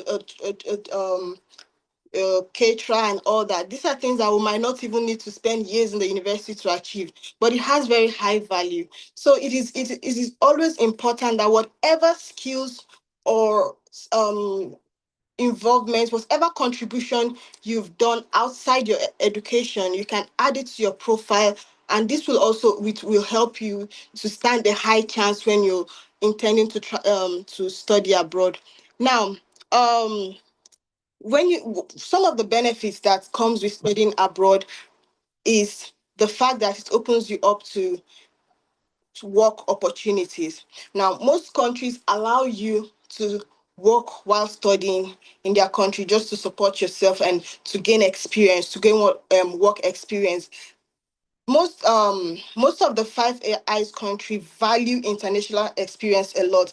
Like there's this program in Canada that is called IEC, International Experience Canada, where Canada allows their own students to travel outside the country to gain experience. That is why you see that all these countries always allow immigrants in to study because they know the value of international experience. They even have this bridging program where you can study in you can complete your studying across three different countries. Let's say you do your first year. I think Chevening Scholarship also does that. You can do your first year in China, do the second year in England, and do the third year in Canada, or you just do your studies in two different countries because when you travel, you gain international experience. You get to see how their economy works. You get to see how you see the job market and countless things. So it gives you international exposure. And it helps you when you come back to your home country, that's when you come back to your home country, you can apply all those experiences and skills you gain to your country. So traveling, studying abroad gives you this opportunity to be able to gain international experience. And sometimes you might get lucky. In fact, most times you get lucky and you you get good jobs at the end of your study, and you might decide to, okay, stay back for a while and work. For instance, I think UK still has 18 months. You get to stay back for 18 months after your studies. You can use this time to work. You can use this time to plan your next move, or you can go back to your country if you want. There's the For Canada, it depends on your the program. If you study a master's program or a program that is above 16 months, you get to stay back for three years. And that 3 years, you can use it to work if you want to gain experience and then go back, or you can plan whatever you want to do. Now, it's always important for you to know what you're going for before you even step into any country. Some countries, people just use them to as a stepping stone. Like, for instance, I can decide to go to Turkey, and then after my master's there, I go to another country. For instance, I first went to the UK. I did my master's. I went to Canada. I did my teaching license, and yeah, I've been working here as a teacher. So you can also do that. Go to a country, get experience, go to another country, because honestly, there is no limit. Like, we have freedom of movement, right? So you shouldn't just let yourself limit yourself. Okay, you can actually explore the world, provided you can afford it. And when it comes to funding, honestly, if you have the zeal, and you're okay, if you have the zeal, you can actually achieve all this. We have lots of funding opportunities. We have lots of scholarship. We have research supervisors who are always looking for research students, especially for those of us in the science field. It is always very easy for us to like travel around doing one thing or the other. So yeah, there are lots of funding opportunities available, and you just need to get the right amount of information and just work towards it. So I was talking about planning here. So you need to plan ahead of time. You don't you, if you know that this if you know your reason for traveling, you just plan towards it and then you go for it. Sorry, if you have any question, um you can drop it in the chat. You don't need to wait till the end of the session. You can actually drop it in the chat or just signify.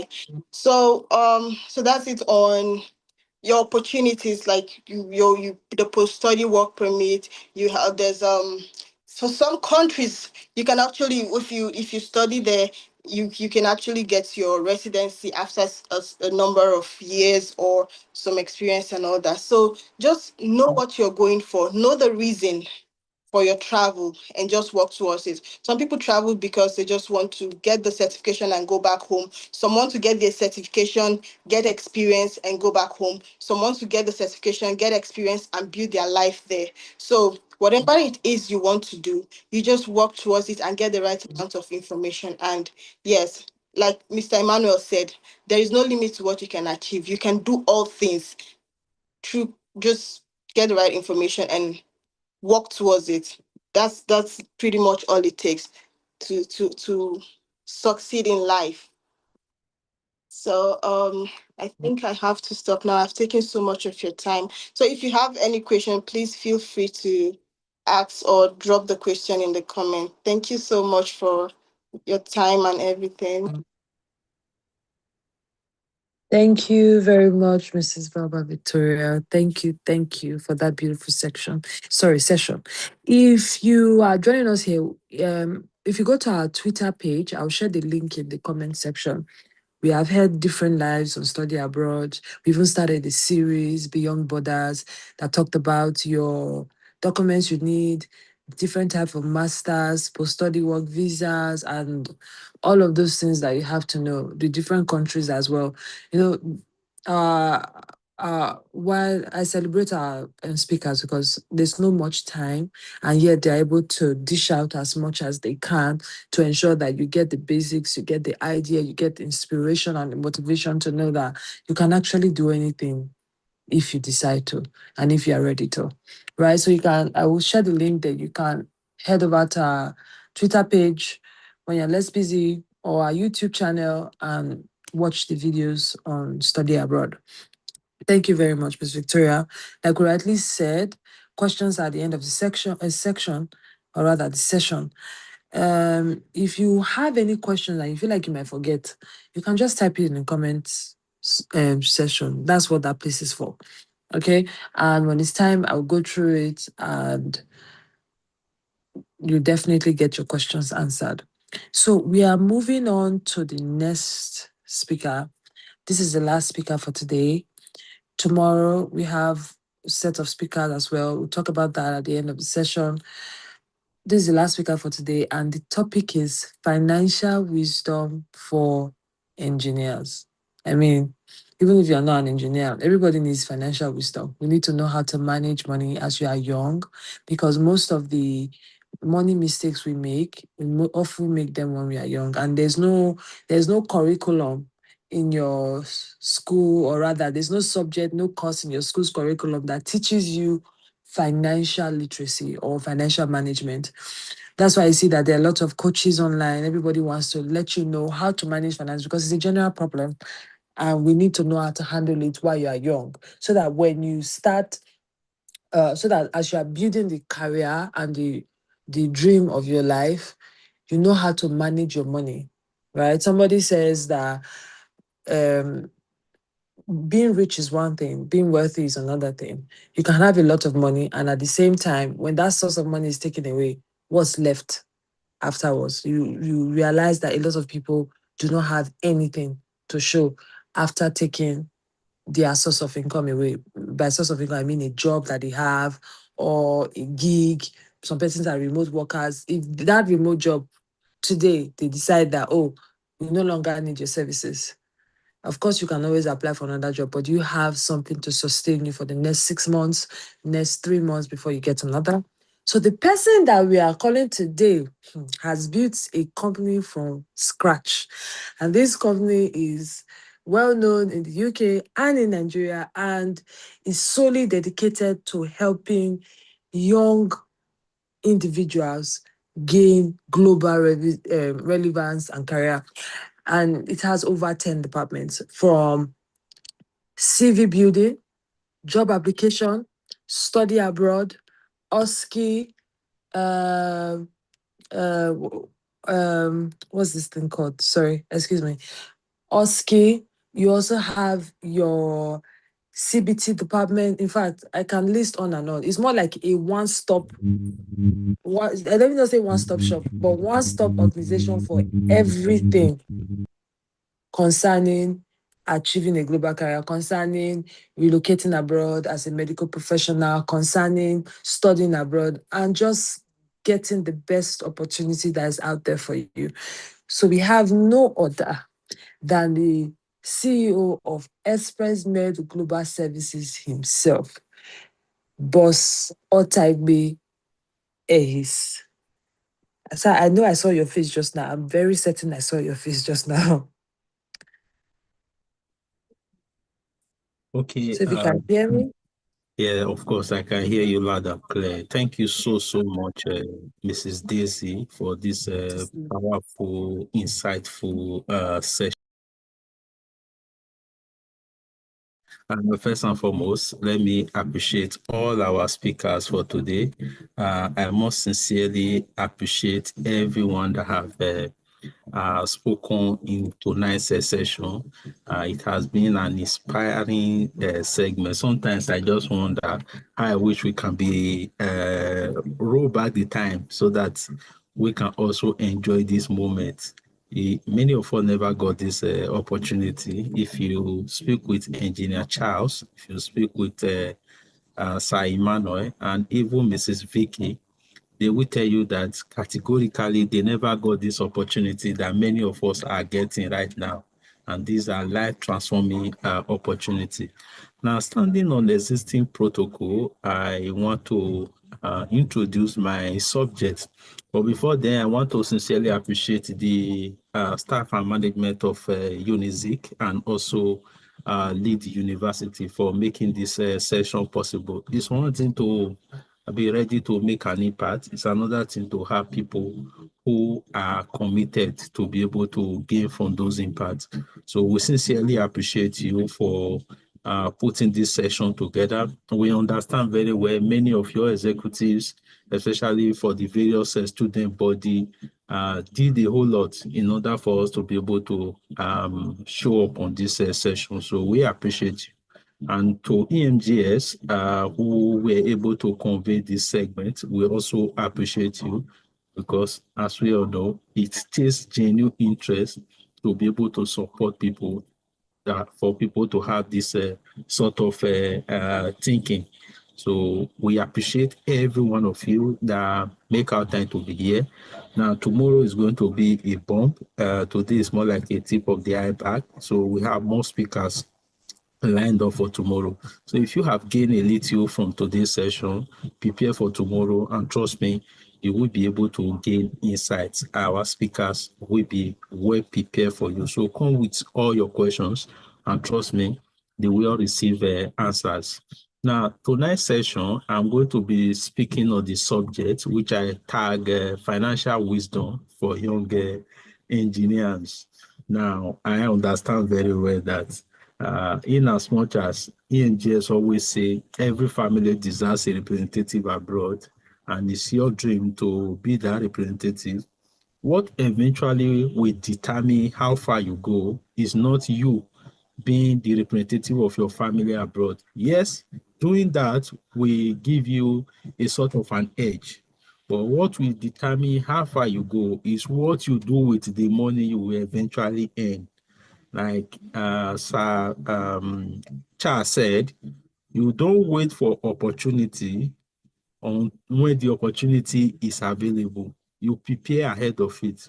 So that's why it is popularly said that luck is when opportunity and preparedness meet together.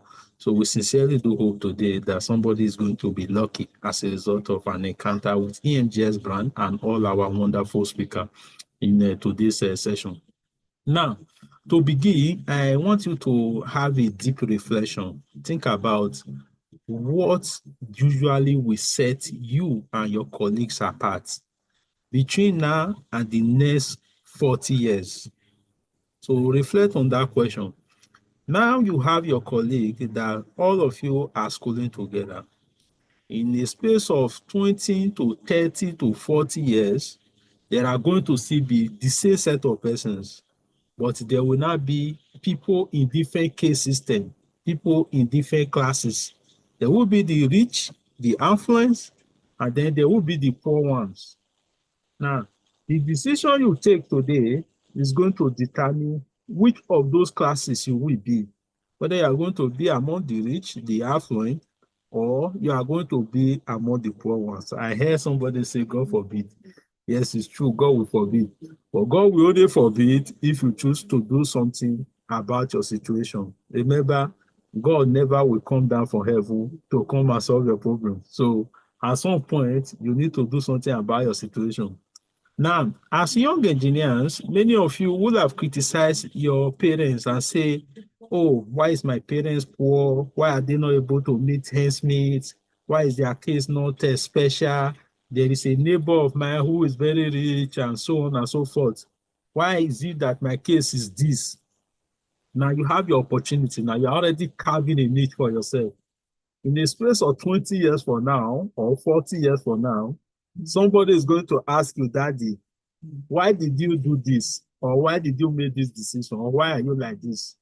So you have to make decision now so that by the time you are 40 years added to this year or 20 years added to this year, when your children call on you, they can be able to reference you among the affluent people in the society. So that is what we are going to be discussing here. So we are not just going to be discussing your career, we are discussing how will you be able to make the next move that can position you to be among the supposed worthy people of the future. Now, many of you are going to remember this segment. That will be those who take action. While for some, it will just be like one of those things. As we speak now, many are already thinking of their next assignment, which they were given in our previous sessions in class. Now, why those are relevant to you, but at some point you will realize that in every segment of your journey, everything is important. You just need to what? Learn how to prioritize.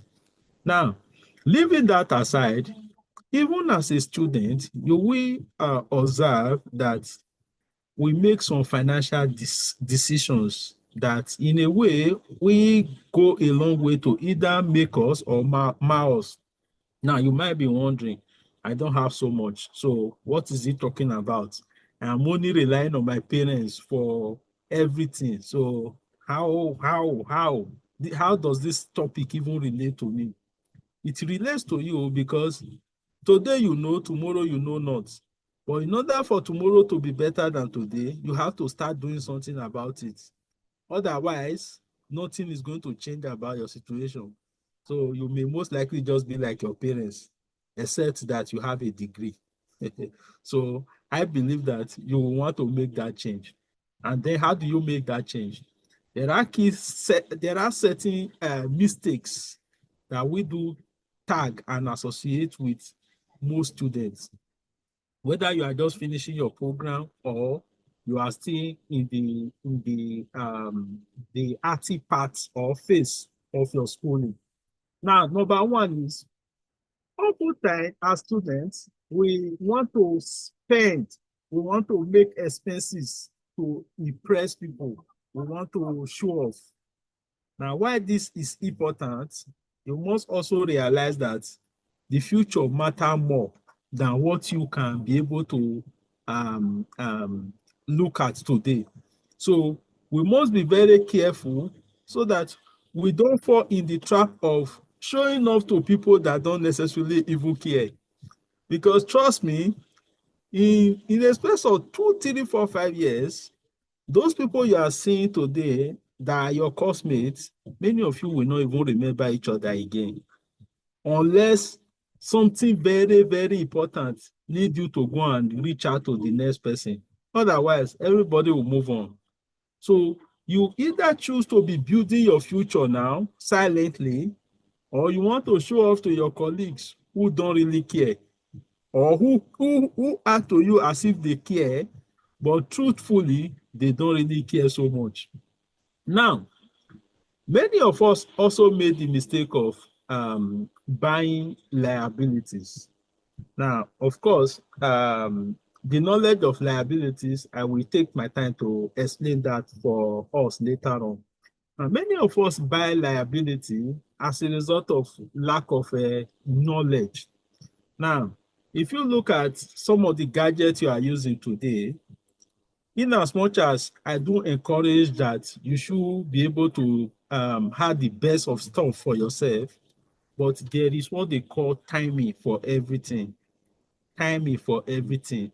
Now, take for instance, if you look at most of the biggest company or branding you have today, from Elon Musk company to most of the stocks that you have all over. By the time we were in school back then, if we have the knowledge we had now, let's say we were able to save a little part of our income and invested on most of those stocks, especially at their formative years. Trust me, by today, those funds would have grown significantly. But as I just mentioned stock now, somebody is asking, what is stock? So even as a student, you have to make research for your future. That is why in school, they have what they call time for school and break period, which are the holidays. Now, as a student, you must be able to use your holiday to better your future. While you are in school, yes, put all your attention into your studies. But by the time you are done with your school, Do extracurricular activities such as interacting with friends, networking, connecting with people, and most importantly, reading books. Because what will determine how far you grow or how far you can go is not far-fetched from the level of information you have. Not just the level of information you have, but the ones that you can categorically lay hold on and apply systematically. Because you can have all the information in the whole world, but if you don't apply them, trust me, there will be no difference.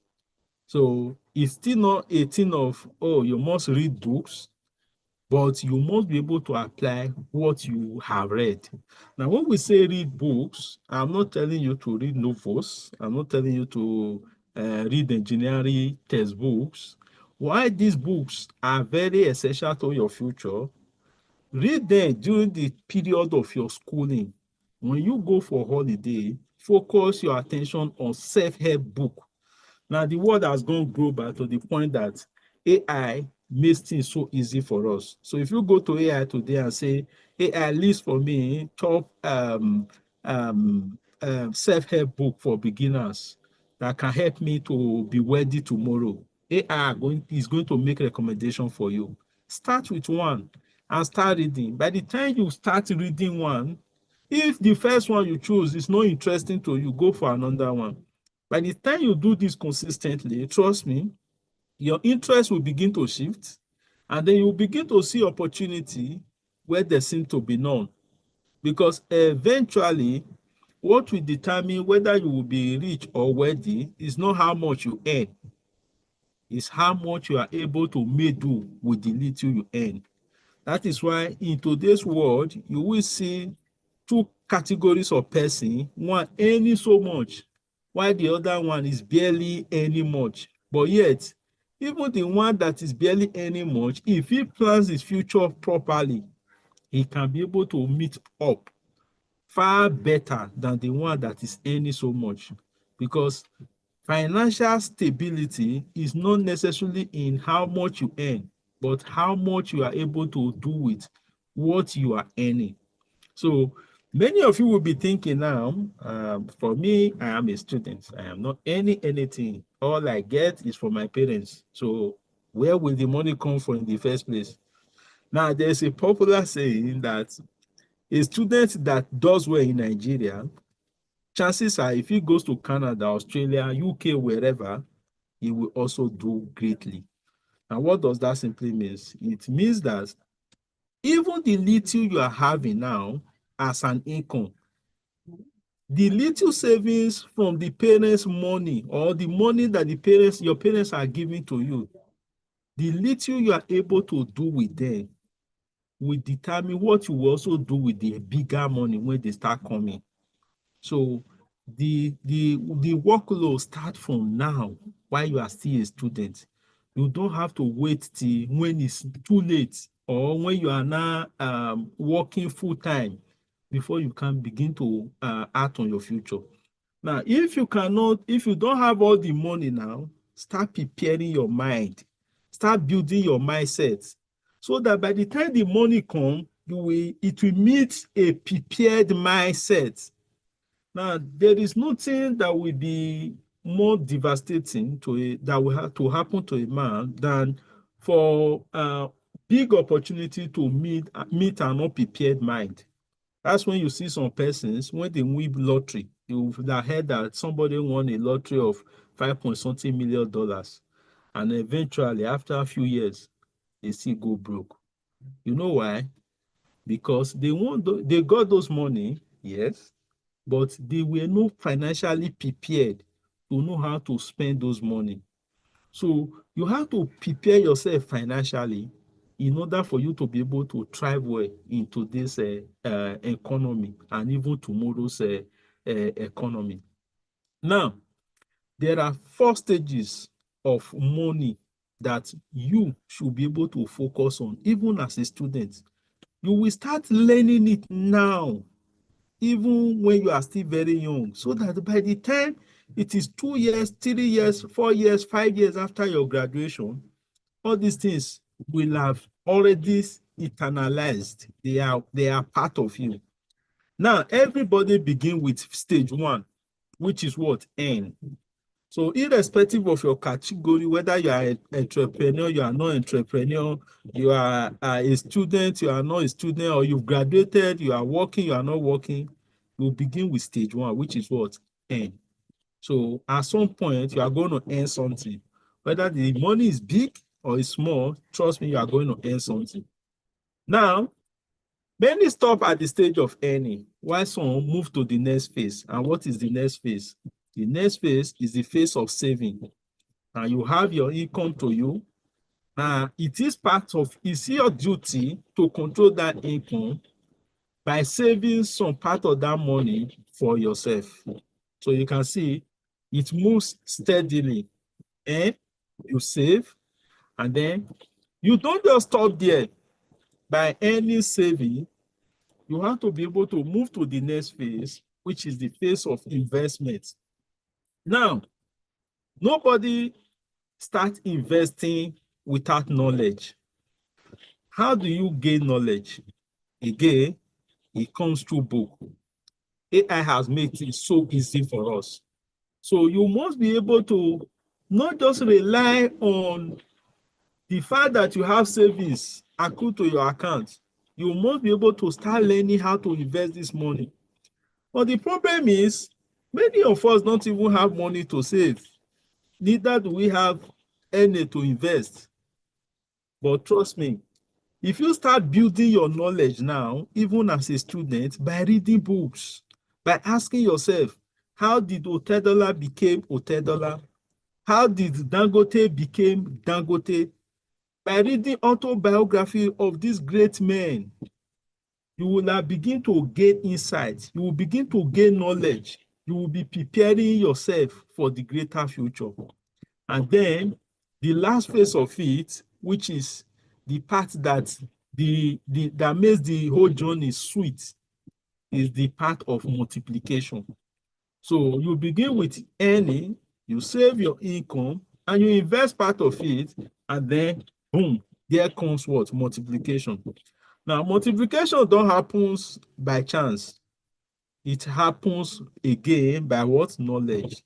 Because you must learn what to invest in order for you to even be reassured of multiplication. Trust me, it's not every investment you make that are going to be something tangible. Some may just fall by the wayside. But the more you do, the better you begin to know. You know, as a child, you remember back then when you were much more smaller, it took you so many times when you were trying to get up to start standing and walking. It took you so many times to make those attempts until you were strong enough to be able to stand. So that is how life is. So you start building your knowledge now, building your knowledge. Not life is beyond engineering. I know, I understand. Yes, engineer, yes.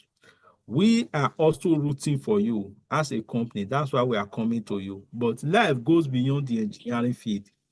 Now, when you start earning the money, what will you do with it? Is it that time you will start learning? That's why we say learn now, so that by the time the money start coming, you will have been well acquainted and you know what to do with what you have. Now, there are 3 key determinants for wealth creation, even as a young professional or a professional to be. 3 key determinants. Number 1 is your background. Yes, your background. Whether what even led you to attend the school you're attending in the first place was because of your background. Many of you would have loved to attend Madonna University, Benedict University, but you got the school you got because of your background. Now, your background is not an aberration. It's not a problem. It's a good thing that you got that school, because trust me, 80% of the people attending private university today may not even be able to get the opportunity you got if given the same competition. If subjected to the same competition, trust me, they will not get it. And you know how you got admission into the faculty of engineering. So your background really plays a whole lot on this journey. Now, you have already gotten to where you are. You can't really do so much, but you can begin to change your background so that your next generation or your children to come, they don't need to go through all the stress, all the struggle you went through. At least you will create a better pedestrian for your children. I'm based in the UK. My baby is a British citizen. I went to different struggle before I was able to achieve some of the things we have achieved today as a company. I don't work alone. Everybody, currently we have roughly about 100 members that make up EMGS as a company. Now, of these 100 members, each contributes their quota. And without one of them being willing to be able to add to your journey, programs such as this will not have been possible. Now, for me, obviously, when my baby grows up, so many things that I once encountered during my childhood age or stage, she will not necessarily have to go through them again. So you can see, you can change the background of your family. Even if you are born into poverty, it does not mean that that poverty must continue. Now, for that poverty to change, you must have to change something about your life. There's a popular saying also that if you are working with or you are engaged in a particular activity, first thing you should always ask yourself, look at people that have been engaged in that particular activity for the past 20 years and see where they are. Because if you don't begin to make changes to that particular environment or to yourself, trust me, in 20 years' time, you're going to be like them. So background is very essential on your wealth building journey. Now, in as much as you can, if you cannot change your background, but you can influence it to favor the upcoming ones, there are some things that you can influence that also contribute to this journey, which is number one, the friends you keep, the network you make. Now, when I say the friends you keep, obviously you cannot really do so much. Trust me, if you look at your classmate now, hardly you will see, let's say, a very, very, very affluent people among your course students. Now, it's not bad that there are not so much persons that are very, very affluent in the society in your class, but in order for you to make choices among those set of persons that can determine your future, you become limited with options because you are average in a class. You want to mingle with somebody that is higher in a class, but the next person you want to mingle with is more or less like you yourself. So it becomes difficult. Now, what do you now do differently? You will not say you will not associate with people that are of the same class with you, because you also learn from them. You will not have to do something differently. And that brings us again to what? Reading books. Because when you now read books, you borrow from the knowledge of those affluent people who have dropped their knowledge in books. Because it is a popular saying that the best way to hide things from an African is to keep it in books. And because most people see reading books as a body, they will never go there to source information. And that is why you see only a handful of persons are breaking new ground. In as much as you are very intelligent, intelligence will not solve the problem of tomorrow. And in as much as you know all the things in this engineering field, when I mean it will not solve the problem of tomorrow, we are talking about financial context.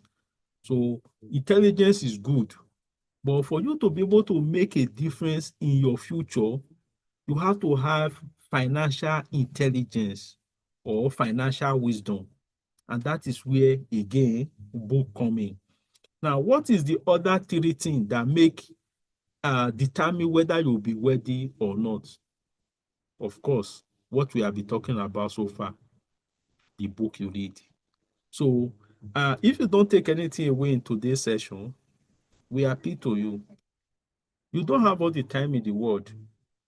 tomorrow you may finish up and then you are opportune to work in a very big place. But you have to be prepared for opportunity. Just like Engineer Charles said, he was ready for opportunity when opportunity came calling because he already had international passport. By the time they were looking forward to sponsoring him to France, he would be running up and down. But assuming he didn't have international passport, then that's when you will now go to the next passport office. They'll tell you that, oh, they are closed currently. You go to the next one, they say for you to do it, you need to pay double because it's an emergency passport you need to do.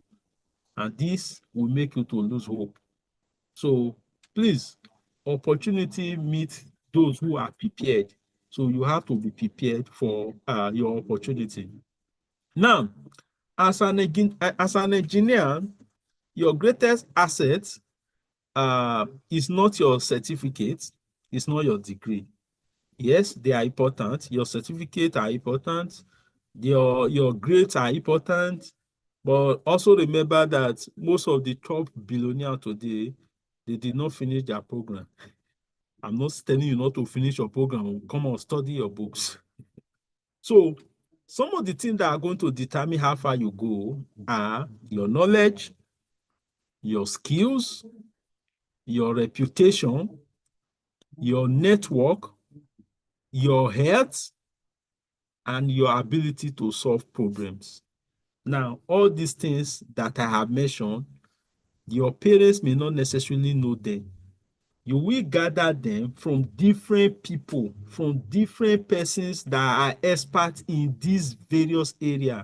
And that is where, again, books comes in. So you must be able to focus yourself in reading books. Like I was speaking to some members of our team recently in our webinar. I could remember back then when I was still back home, I was still very young. I was a student. Back then, when we finished from school, I would go home to support my parents at home. And while we are at home, I will always connect my earpiece to my ear, following different books from Audible, from Amazon, because I don't have time to start reading flipping papers. I have to work, I have to support my parents. But I was always on my earpiece, building what we are experiencing today. If we have not read all those books, trust me, we will like just live life like that. So you are very lucky in that you still have time on your own side. But time will come, you will not even have time to read the books again. Now you still have the time. You go to a holiday, you go and visit 20 friends at the same time. Start building your future today. Now, you must also understand the difference between assets and liability at your very early age. It is very important for you because these two subjects is going to determine whether you will break through or you will just be there.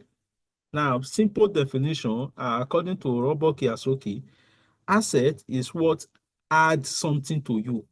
Asset put money into your pocket. Simple.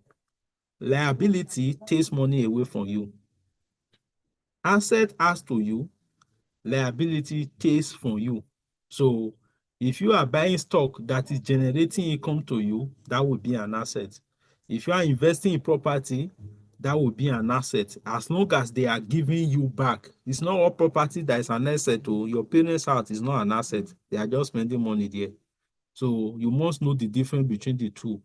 If you are into business and the business is generating money, it's an asset. If you are a salary earner, the salary you are earning, you are able to get savings out, which you can invest into something that is also generating something back to you, it's an asset. So even if you are a worker, what we are saying, we are not saying everybody should go and own a business. No, everybody cannot own a business. But everybody must be able to create something to begin to work for their future. And that does not happen by accident. You start doing it now. You don't have money. Yes, we understand. But you have one key asset that Most rich men don't have time. Use that time well and invest it on book, on knowledge of people that they have put in books. That is very, very important. Now for your liability, number one, the key one, your iPhone 17. If you are not a content creator,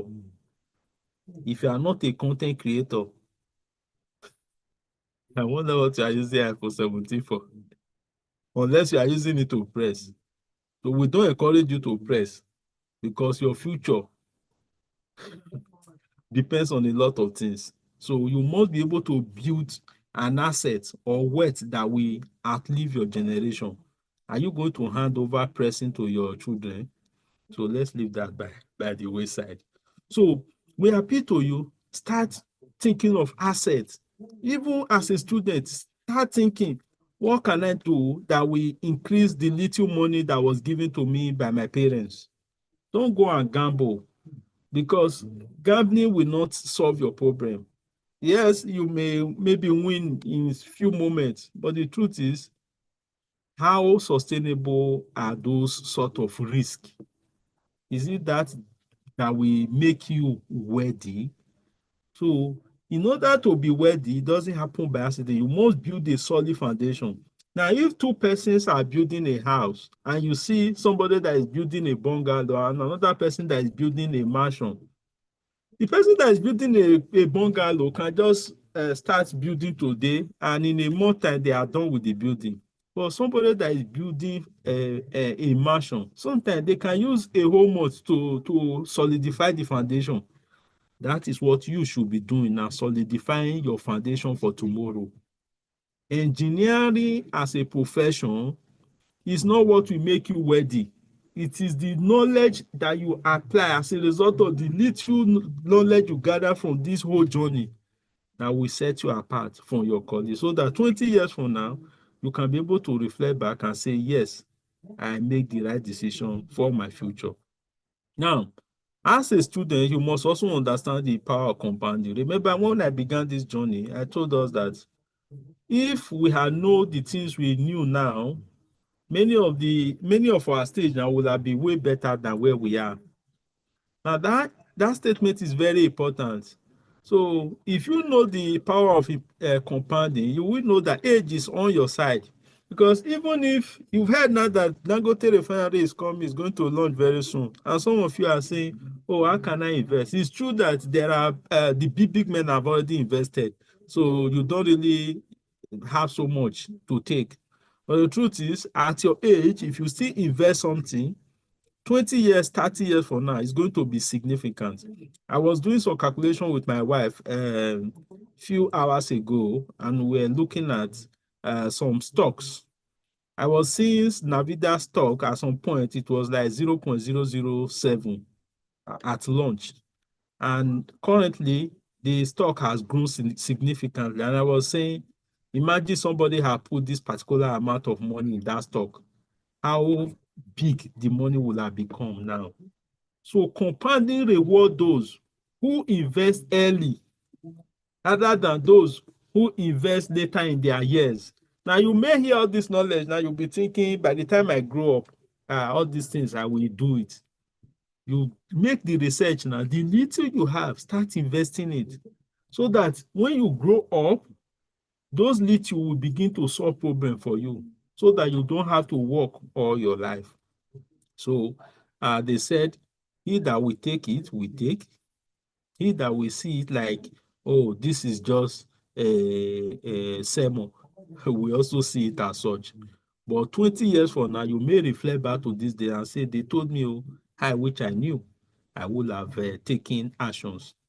Now, the importance of financial discipline cannot be overemphasized on this journey. You must be able to work on your budgeting. You must be able to have emergency funding if you can, even as a student, and you must avoid unnecessary debt.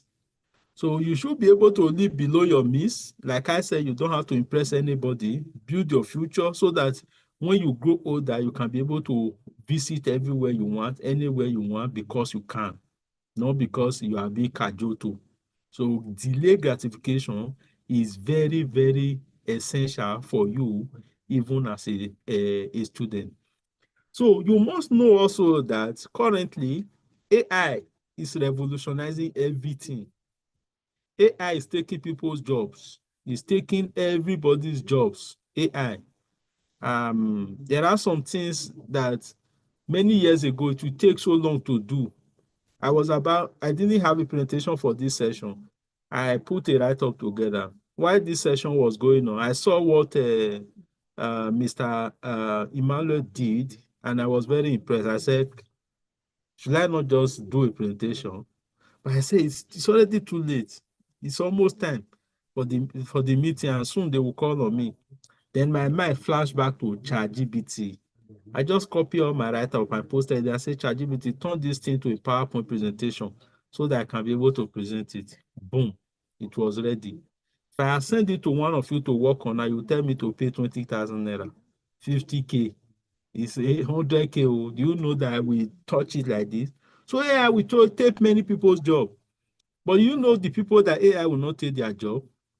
The people that master AI. So what are you? Are you among those that will master AI? Or you are among those that is training yourself for AI to take his or her job? So you see, in this difficult time period, you must be able to adjust accordingly so that you can be able to build a niche for yourself. Look among your colleagues. We started EMGS as a company from a group of friends in class, in school back then. So that helps us to be able to leverage and grow. And we started from nothing by simply just reading book. First book we read was Think and Grow Rich by Napoleon Hill. And then from there, we read the Rich Dad, Poor Dad. We were not just reading it. Then we were applying. Then we now read Richest Man in Babylon. Every book we read, we will apply. And some key part of EMGS you see today still have those books in. So please start working, building to something today for the tomorrow you hope to be able to achieve. Now, there are 10 financial principles I want to leave you with.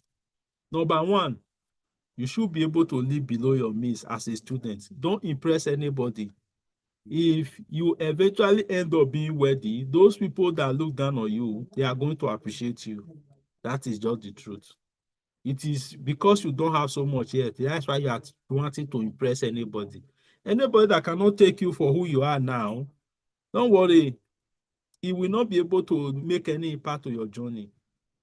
You know that you are a student. Focus on your future first. Number two, save before you spend. So every money that comes to your account, make sure that certain part is given to your future. That is where the savings come in. If you read the Richest Man in Babylon, he say every money that comes to you, it is for you to save before you spend. Don't eat the product or the egg of the duck producing don't eat the egg coming from the duck, but rather allow the egg to hatch to become chicks and produce more ducks, so that when those ducks are now laying eggs, you can even eat 5. If they give you 100K or 100,000 naira, as the case may be, you should be able to save even if it's 10,000 naira for your future. If they give you 5K, save 1K for your future. Because if you say 100K is not enough, even if they give you 1 billion, it will always not be enough. But if you start building that financial discipline now, it will remain with you forever. Even as we speak, even right here in the UK, there are people that were earning 100K in Nigeria before they traveled abroad. Now they are earning 2,000 pounds, 3,000 pounds, 4,000 pounds. Out of those 2,000 pounds, 3,000 pounds, they cannot save 500 pounds a month. They said the UK economy is cracking down on them. So you can see, it's a thing of, if you don't learn it now, even if you come to UK, you go to Canada, you go to US, the game remains the same. So start making the difference to your future today by reading books. Now, what else is of importance? avoid unnecessary debts. Don't go and be borrowing from friends. Don't go and borrow to play Bet Naija. Learn continuously. Learn continuously. Learn from your lecturers, learn from your friends, learn from your family. Build multiple incomes. And how do you build multiple incomes? Again, by building network. Buy assets, protect your reputation, because eventually your reputation is what will sell you. EMGS is what it is today because we have a reputation. Before we ever had a physical centers, we're already doing millions and millions of deals only because we had a reputation. All our staff had reputation, and we as a brand had a reputation. Very important. Network both nationally and internationally, just like EMGS is opening their arm to you now. Don't just go after this program, go and fold your arm and say, yes, I have collected all the knowledge. Be a part of the company. Begin to learn what opportunity is there for me to go to US, to go to Canada, to go to Australia. There are people you see today, if not that they relocated, their future will not be as bright as it is. Take a typical example. People like Samuel Tofik is very rich now. But if he has played on his footballing career in Cameroon, trust me, it will not be. The same with people like Mikel Obi. If not that they took their career to the next level by going abroad to go and exploit, it might not have been possible. I'm not saying that everybody must travel abroad, but if you want to ask yourself a secret question, ask, why are all the politicians having their children to study abroad if abroad was not essential? Because where you go, the people you meet, and the people you expose yourself to will go a long way to determine how far you are going to take this your career to. So, for your final take home, I want you to know that engineering will give you a career, but financial wisdom is what is going to determine whether you will be free for tomorrow or not. Now, with that being said, I will have come to the end of my presentation for your financial wisdom as a young engineer. Now, take home, we appeal to you while we have this session of after school whatness, you are not paying us. If I say you were supposed to pay each of these speakers that came here today to express themselves for you, many of you cannot afford it. But we know that this opportunity you are having now, we never had it, and we want to make it easier for you so that your generation after generation will be able to make bigger impact to where you are now as compared to what it would have been. So for us as a company, we believe that every family deserves a representative abroad. And you cannot be a representative of a family abroad if you don't know what to do. And that's why EMGS want to hold you by your hand. EMGS want to support your journey. Today was for engineering, but tomorrow, God willing, we are going to be dealing with all the sciences, whether you are a doctor, whether you are a nurse, a physiotherapist, a physiologist, an MLS, whichever, we will be holding you by your hand, guiding you step by step so that you will know how to be able to navigate your future and be able to move from where you are now to where you want to be abroad. So that who knows, tomorrow, ENGS may even call on you to also make impact in the lives of young professionals. We do this from school to school, and today the bus stop happens to stop with the Unizik and Lead University. And we sincerely hope that your journey will get better as a result of these 2 days of power pack sessions. So if you benefited from today's session, I believe you should do justice to your friend by letting them know about tomorrow's session because it will be all inspiring. And trust me, all of you are going to take something home from all these webinars that we are putting together. Once again, special appreciation to all our speakers for today and for tomorrow. So get yourself ready, more to come. Thank you so much.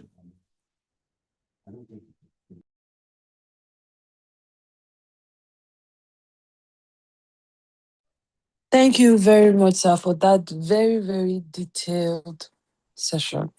I mean, it's clear that you are speaking from wealth of experience. I really learned a lot from it.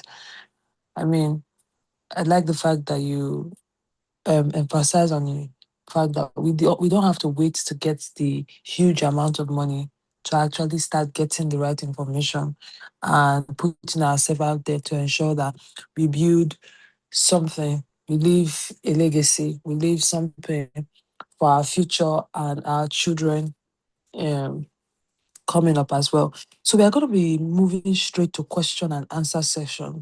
I have a lot of questions on my WhatsApp already, and let's see. We already have some questions on the chat, and I can see that some of the speakers were already moving forward to answer them.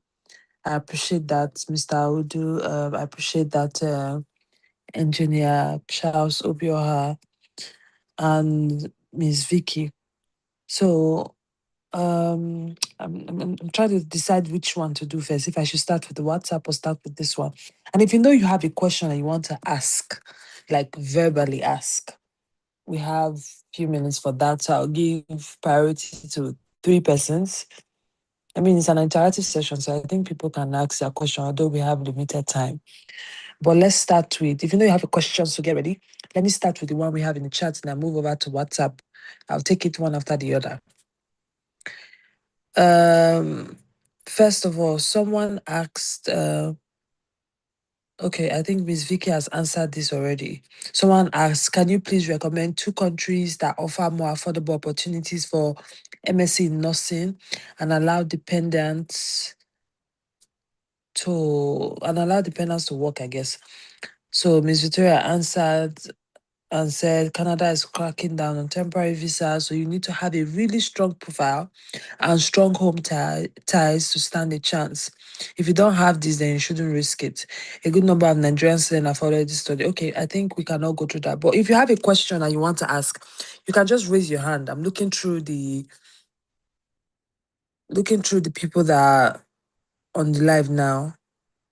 You can just raise your hand. I will come to you.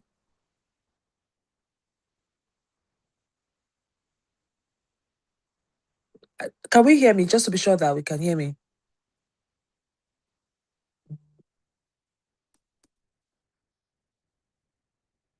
Hello, can anybody hear me? We can hear you, ma. Yes, We yes, can okay. hear you loud and clearly. All right. Thank you. Yes, we Thank you can for hear that. you. Thank you very much. So I'm going to begin with some questions on WhatsApp.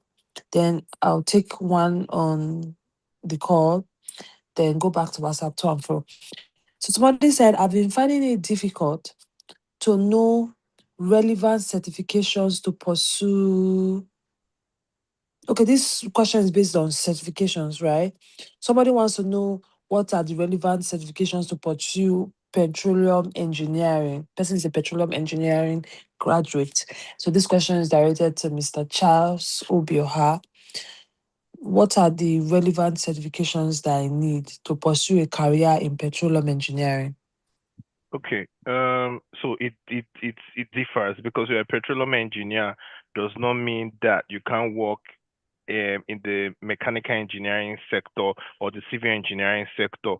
So it depends on what you're looking for and also what the requirement for the job is. You can as well just go online and also see some job advert for petroleum engineers and see the job description and the requirements they need for that job. That helps to boost you and prepare you for those certification you need to do. And also you could do some general ones like project management and quality management system, which has to do with quality assurance, which is something that is needed on all spheres of engineering. So QMS. QMS is Quality Management System, ISO 9001. So you can use the internal auditor or the lead auditor on. You can also get certified with CQI, Chartered Quality Institute. Aside that, you can still do some additional because you're a petroleum engineer, so you're working with Yeah. fuels or whatever. So you need to still add up things like health and safety courses. So basically there are many courses, but then I cannot categorically tell you which one you want And that's Okay. something you guys need to know, and what I need to emphasize, which I've emphasized on this call. Now, you do things based on your interest, your talent, your skill, what you also intend to do for yourself, and also look forward to the job ads that's available for what you've already planned to do. So if you say, okay, this is where I want to go, you start planning now and you start getting all the things that you need for that to help you. But Okay. there are multiple courses that you can do. But aside your normal petroleum engineering course you do in school, I'm not sure if there's any external course you need to do as a petroleum engineer that still refers back to the course you've done already in school for petroleum engineering specifically. Okay. Okay. Thank you. Thank you very much for that. I appreciate it. Thank you very much. So I can see somebody raising her hand. Tori, you can ask your Yeah, question. okay. I actually have two questions. I I Tori don't is know a if I man. could ask. Sorry, oh. I thought Tori was a girl. Sorry. No, it doesn't matter. I don't. Yeah. I actually have two questions. Can I ask? Okay, but you can ask your two Hmm. questions, but make it sharp and direct. Okay. I was blind that I can Okay. see. Okay. I like for someone who is studying agri economics, who is still in school. So, what job opportunity, or yeah, does awaits that person while he comes out of the university? Then the second one is, he said something about AI taking over the world. So, in the next 20 years, which AI opportunity does he feel like someone can engage himself now to that he can use it to make a living for himself? Okay. So if I get your question correctly, you're asking for opportunities or what you can, if you can build a career in economics, right? Yeah. Okay, Yes. let me just take that one. If Okay. if you're asking that question now, it's already too late because Okay. what I'm saying is too late because you're already doing the course already. You've gone far. You've done a lot of things. I don't know what level you're currently in. So these are things that we encourage that people should also plan, and that's why we're here anyway. But I'll answer your question. Now, before you get on that course, which we're mentioning now, before you even do a course, you need to know what what you intend to do for it. Because now it seems for me from your question that you're just doing a course you're not familiar with, you don't have or pick interest in, or now you're trying to find your foot on it, which is now like dicey for me in decision making. But then, since we're already here, now how do we progress from here? So to progress from here, it's a nice course, yeah, because there are lots of agricultural companies in Nigeria and globally. And to be honest with you, there was a time they were giving, I think they were sponsoring people and even doing a quick visa route for people that studied agriculture, that are ready to be farmers, work in farms, and support, do all those stuff that has to do with agriculture and farm produce and all that. I think they made a visa route for them at one point in time. Now, coming towards the part where you say AI is taking over jobs, and one of the speakers already said it, AI is humans have to use it. So you when they mean taking over, like you have to be sufficient to use it. So now you can also go, even that AI we're talking about, if you go there and put courses I need to do as an agricultural economist, they will list out everything there for you. Okay, how do I improve from this? Everything also will also come out there. But from where you are now, I would say just keep building on what you already have, looking forward to opportunities, checking companies that do all this. And you can also, basically, there are companies that even, there are a lot of manufacturing companies in Nigeria that do manufacture lots of products. So you can also supporting them with the AI part of your job, which is could be in research, could be in things like data and analytics, could be in things like economics, which is the economical part of your jobs. So companies like Cadbury, and other companies. Let's say, for example, I don't know if I think there's a company called Chia. I don't know if it's the company Yes, that she.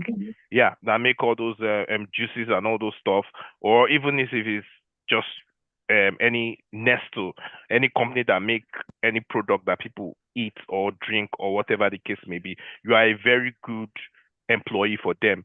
So when anybody come out, there's no cost that is useless. It's just you finding the environment that they need that talent, that they need that individual, and preparing yourself. So I think you're doing a great course, but what you just need to reimburse and reinforce yourself with added advantages that you can see online, get online, search for people that are on LinkedIn that I mentioned that are doing this course or develop themselves on this course and see top high flyers in this field that you are in and collaborate with them and listen to them and tell let them guide you through and all that. So by the end of the day, you just see you could achieve anything you want to achieve. That doesn't also mean that you cannot diversify. You cannot be doing multiple things. You understand? Be doing multiple. As I'm talking to, I also have just to bust your bubble. I also do DJ work. Despite say I be an engineer, I still they do DJ or they do some other things to keep me going. Do multiple things. So it doesn't mean you can't diversify and do anything you want to do. Yeah. Yeah, okay, yeah. Thanks for that. Thanks for that. But I don't know if you can throw more light on maybe like all this online that do give free courses about this AI, where one can just go and learn one. So I mean, I think, Okay. yeah, So like all this that. I put a list on there for the ones Yeah. I know Okay. that do. So they have Coursera, EDX, Allison, So, LinkedIn Learning. So you see some of the speakers here. Before I even did all that, they've also mentioned that they've also done courses on that. I think Victoria Baba mentioned she did Coursera courses and all that. yes. So Yes. some of them are free. Some of them are free. You can even go there and even learn this your course, this agricultural economics, free online courses on agricultural economics. It will come out. Free online courses on AI to come out. Everything now you don't even see. You don't need to go to school. You don't school now, eh? I know they used to say school is a scam, but not like you don't go to school. Like the knowledge is out there. You Yeah. don't need to. You don't Information need is to. easy to Yeah, get the now. information is easy. People, you see, even in let's say in back in the days, he's saying something like reading, getting things on Audible. Just know where the resource is and go get them. Just know where the resource is. Be fast. The world is fast. You don't have to. You don't have to wait. Just keep doing things and challenge yourself.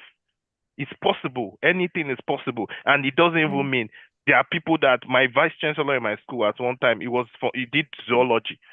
He did zoology. So you can even do botany or botanical science or biotechnology or public health. And it doesn't mean you can't head a bank. It doesn't because skill, they need skill. It doesn't mean because you study this in school, doesn't mean you can't achieve this or be this. It's except maybe even in the UK now, I have friends that did maybe admin, business admin or whatever. Now they're on their way to be judges. They're on their way to be solicitors. They are doing different courses that just boost them and they just go. They don't there are many things out there. I'm not a nurse. Like I didn't go to a nursing school for 5 years. Does not mean I can't now start learning something in adult nursing or something that will also boost and help me in to change a career or change course. I can decide, yes, I've learned everything in engineering, and tomorrow I say I want to be a doctor. Yeah, I go and learn the courses, do everything I need to do, and progress from there. Thank Okay. you Yeah. for that. I really Yeah. appreciate it. Thank you for the opportunity and the answer you gave You're me. highly welcome, Tori. Yeah. So you can drop your hand now so that I can Okay. know that your question has been answered. So I have next question. This one is for Mr. Audu. Somebody's asking, he said, what are the top courses I can focus on when going abroad? And how do I contact EMGS if I have the money to fund myself? Okay. All right. Mr. Thank you so Emmanuel? much. Okay. Yes, Yeah, I'm thank you. here. Thank you so much. I cited some courses and I tagged them as courses of the future. It's not like Mr. Charles just said, it's actually not limited to any course. I don't know what whoever is asking, I don't know what you're currently studying, whatever you're currently studying, you can actually upskill it. You can actually upskill on that same area. For instance, for engineering, you see, usually we used to have people studying electronic engineering. But today, you hear things like battery technology, renewable energy, and etc. People are studying microchips and all of those things. So those are just, I don't know what you're studying, what you have studied, or what you intend to study. Whatever course you're trying to study as it stands right now, it's available. So what we only advise is that don't study courses or programs that are obsolete, that are not going to be sustainable for some reasons. Yes. And on how to contact EMGS, our contact details will be tagged on the chat box right now, where you can reach our customer cares, and from there, whatsoever information you're needing can be made available to you, or probably a WhatsApp link will be dropped. You can just join the WhatsApp link and ask whatever question you would want to know. So as for courses, it will have to be, we'll have to discuss and know exactly what you're doing now. There are a lot of courses I can't begin to mention, or a whole lot of courses that are available in the system, in educational system at the moment. But when you reach out to EMGS customer service, you'll be able to know exactly how to guide you and on what course to apply for. I hope I answered your question. Thank you very much. Thank you for that. Somebody's asking, what's the success rate for? Let me direct this question. Okay, this one is for engineer. So I'm going to ask two questions. One is for engineer Obioha. One is for Miss Victoria. So let me ask the engineer Obioha's own first. What's the success rate for someone with a 2-2 relocating? The question is not framed well, so let me frame it well. I think the person is trying to say the person has had a 2-2, right, graduating in engineering, and is trying to know if there's a success rate. What's the success rate for him relocating abroad and working as an engineer in not specified country, but let's just say working abroad as an engineer? Okay. I think I'll see that question as the person asking me what's the success rate of him to believe in himself, basically. Maybe that's what you should be asking. To be to be honest, it doesn't first of all, forget about your 2-1, your 2-1, your 2-2. It's just an additional degree. Yeah, they Yeah. don't really give you a job or look too much towards your academics, in the sense of, like, you could have managers that just did like secondary school, and they just started learning on Mm, the job, built skills, and just got to where they are. Because these guys, they work very early on in their years, like 16 years, they're already working. The opportunity, the environment is there. Most of them don't drop out. They don't see the need for school because they can get this information out there. And honestly, they are very smart. Even with just that secondary school education, they are very smart. yes. They can reach all the information they need, because even the environment they are is already smart paced, fast paced, and technologically inclined, and they progress Yeah. with that. So it doesn't. We in Nigeria were saying, okay, we need to make 2-1, because before you Yeah, just like actually. just go to university, but then after university they say you need to get an MSc. Then it gets 2-1. Then later they say it's 2-2. It doesn't really matter. There are schools that give admission with 2-2. There are schools that give admission with third class. Your percentage, now go back to your question. Your percentage and your chance of achieving whatever you want to achieve is 100%. Why I'm Mm, saying 100% is because there are people that with even third class that are still excelling here. There are yeah. people with. I have somebody that did optometry. That's currently an engineer here. And you know what? Wow, Funnier part is, that's a like, switch. yeah, the funniest part is that they would give you that engineering title as an incorporated engineer, because they would rate your skill and not rate your certificate. Yeah. Certificate. I have someone that did he did something in business, something something. Then he wanted to switch to engineering, so he did courses, and also he was working as an engineer, here. So now, when he wanted to get the title as incorporated engineer, that's registered to the body, just like Coren or NSC, they will now have to check, do a peer review and say, okay, how long have you been working in this field? What are the experience do you have? What are the projects you've worked on? What this thing you've done? Because equivalently, if you've gone to school for 5 years and you've been doing this work for 3 years, 5 years, it's equivalent. Even if you've done it for 1 year, they would ask you questions based on what you've done, and if you can prove that you have that knowledge, they'll give you the title. So it doesn't mean that you have to be. So they will give you engineer based on skill or your review of your skills, not just on your academic education background. So 2-1, 2-2, third class, they are university above that. EMGS can also help you get admission, and you take it up from there. Thank you very much. Thank you for that.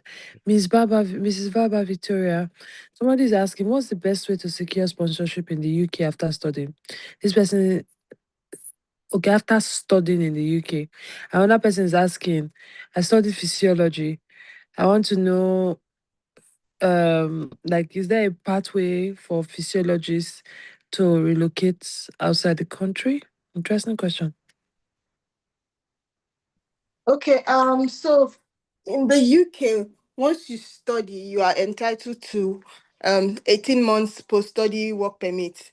So within that period, you can look for jobs that have sponsorship. Although you can even get some jobs with sponsorship before moving to the UK. But after your studies, while studying, you can start looking out for jobs, get all the certifications that you need, and look out for jobs that can sponsor you. So you just have to apply. Yeah. Find the jobs, apply, and hopefully you get one that sponsors your skilled worker visa. And for physiotherapists, yeah, it's still the same thing. You just have to go for from is the person asking to get jobs for physiotherapists Yes. from Nigeria? Yes, from Nigeria. The person is in Nigeria. Not physiotherapy, physiology. Oh, Person's in Nigeria. physiology. Yes, and is Okay. wondering if there's like a pathway or if the course is even a very viable course. Okay, And so let me physiology. Okay. Yeah.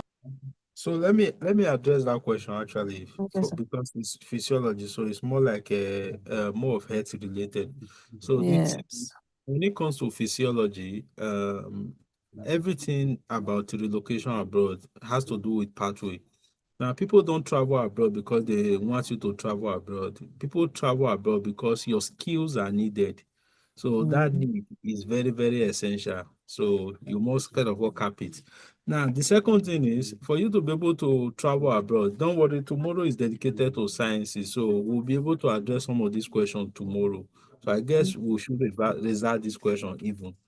But one thing you must know is there should be a recognized body that will help in this transitioning process. Take for instance, there's a body called HCPC that validates most profession like MLS, physiotherapists, and what have you. And there is a body called NFC that does for nurses and a GMC that does for doctors. Unfortunately, physiologists don't have similar pathway as of now. But with time, those pathway may come. So what these people necessarily may do is they transition through MSc program. So by the time they go abroad to go and do their MSc and they are able to upskill their qualification, then they cannot be able to start applying for jobs within that conference, within that particular job descriptions. So when they get a job in that area, of course, their career can start growing from there. Unlike for nurses, for physiotherapists, and let's say MLS that have a direct pathway, it's not really that direct for some other science courses. That's why we also say the course you do goes a long way to determine how your journey will be while transitioning abroad. Thank you. Thank you very much. Thank you for that, sir. So think if you are on this call, you have heard. So you have to join in tomorrow and be sure that you get all the necessary information. So we are taking two last questions before we call it a day for today. This one is to Mrs. Victoria. Say for Canada, I heard they have reduced the number of intakes they give. How do I stand out to get my visa for study? Yeah, it's actually true. They are really cracking down on temporary resident visa. So to stand out, I can suggest you the main thing they look out for is your home ties. They want to be sure that you're going back to your country at the end of your studies. So whatever you think will build that home ties, you just have to work on that. You can just usually we assess your profile and see what you need, what you have already, and we advise you on what you work on. So I cannot just give you a general, there is no general list of what you should do to increase your chances. But if we have been able to review your profile, we can tell you, okay, this is what you need to work on and this is what you need to work on. But basically, whatever will build your home ties, whatever you can use to convince the officer that you'll be going back to Nigeria to at the end of your study, is what you can add to build your profile to increase your chances of getting the visa. Okay. Thank you so much for that. I like the question. Was the answer was straight to the point and very understandable. Thank you for that. Then this last question, so I think is directed to you. The person is not an engineer, but it's interested in the fact that you talked about managing finances. So this person said, I'm a student. I also work remotely. I also work remotely and earn about 100K. How can I put my how c- the person is basically asking how they can put their income to use and invest. I don't invest it, I guess, but most likely steps to take to achieve, like little steps to take to achieve financial freedom with this amount of money that they have. And is it possible for them to invest and save with this amount of money? Okay, all right. So it's very straightforward and direct. For you to be earning that amount of money, even as a student, I must say bravo, you are already doing well. So you are on your way to that financial freedom. I think that's already above the national minimum wage. So you can see you are a step ahead of Actually, some salary earners. So kudos actually. so kudos to you on that. Now, what you need to do next is to build your knowledge, because without you having the right information, I can tell you everything about how to save this money or how to invest this money. But if you don't have the necessary tools to begin to solve the problem for you for against tomorrow for your future, then it will not be sustainable. So that's why I say I recommend for you again, go and read books. Go and read self-help books. They will go a long way to define your journey better. And they will help in guiding how you will be able to invest all this money. They will be able to give you a blueprint and say, okay, this is the particular percentage you should save. This is the particular percentage you should invest. This is the particular percentage you should also expend for your future growth, such as maybe buying stores, buying books, and even taking courses. So the best thing is build your knowledge, build the information that you need to be able to take the next bold step, which is still reading books. All right, sir. Thank you very much for that. So, as rightly said, I want to say a very special thank you to all our speakers. Thank you very much for giving from your wealth of experience. Thank you for sharing this information. You know, I wish we had this when we were quite younger, graduating from school. I'm sure many of us would have made better choices.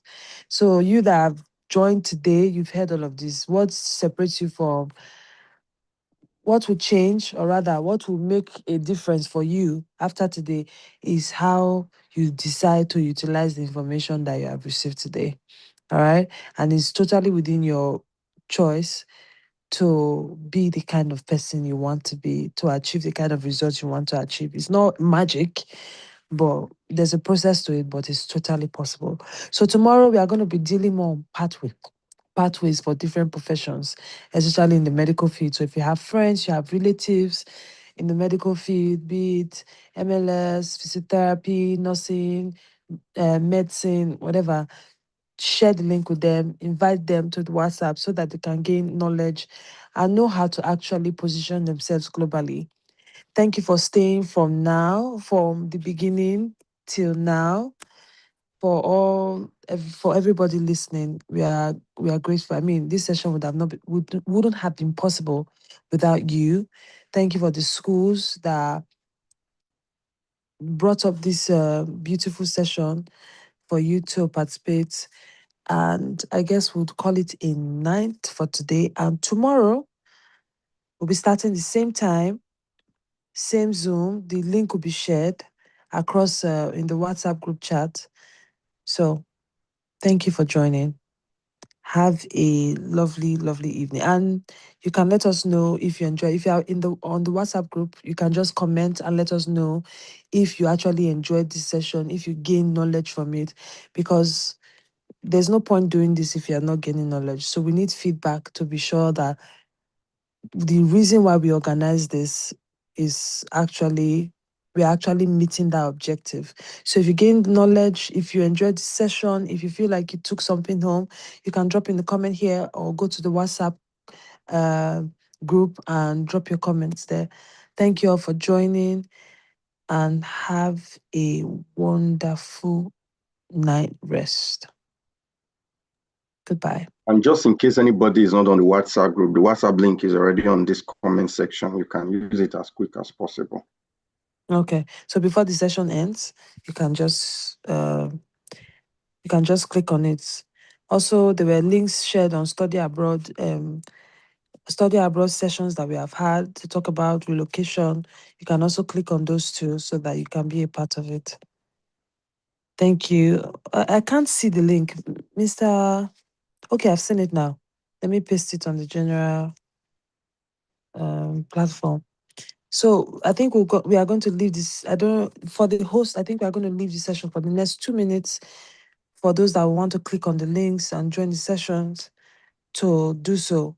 But we have officially closed today's session. Thank you for joining.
All right, good night.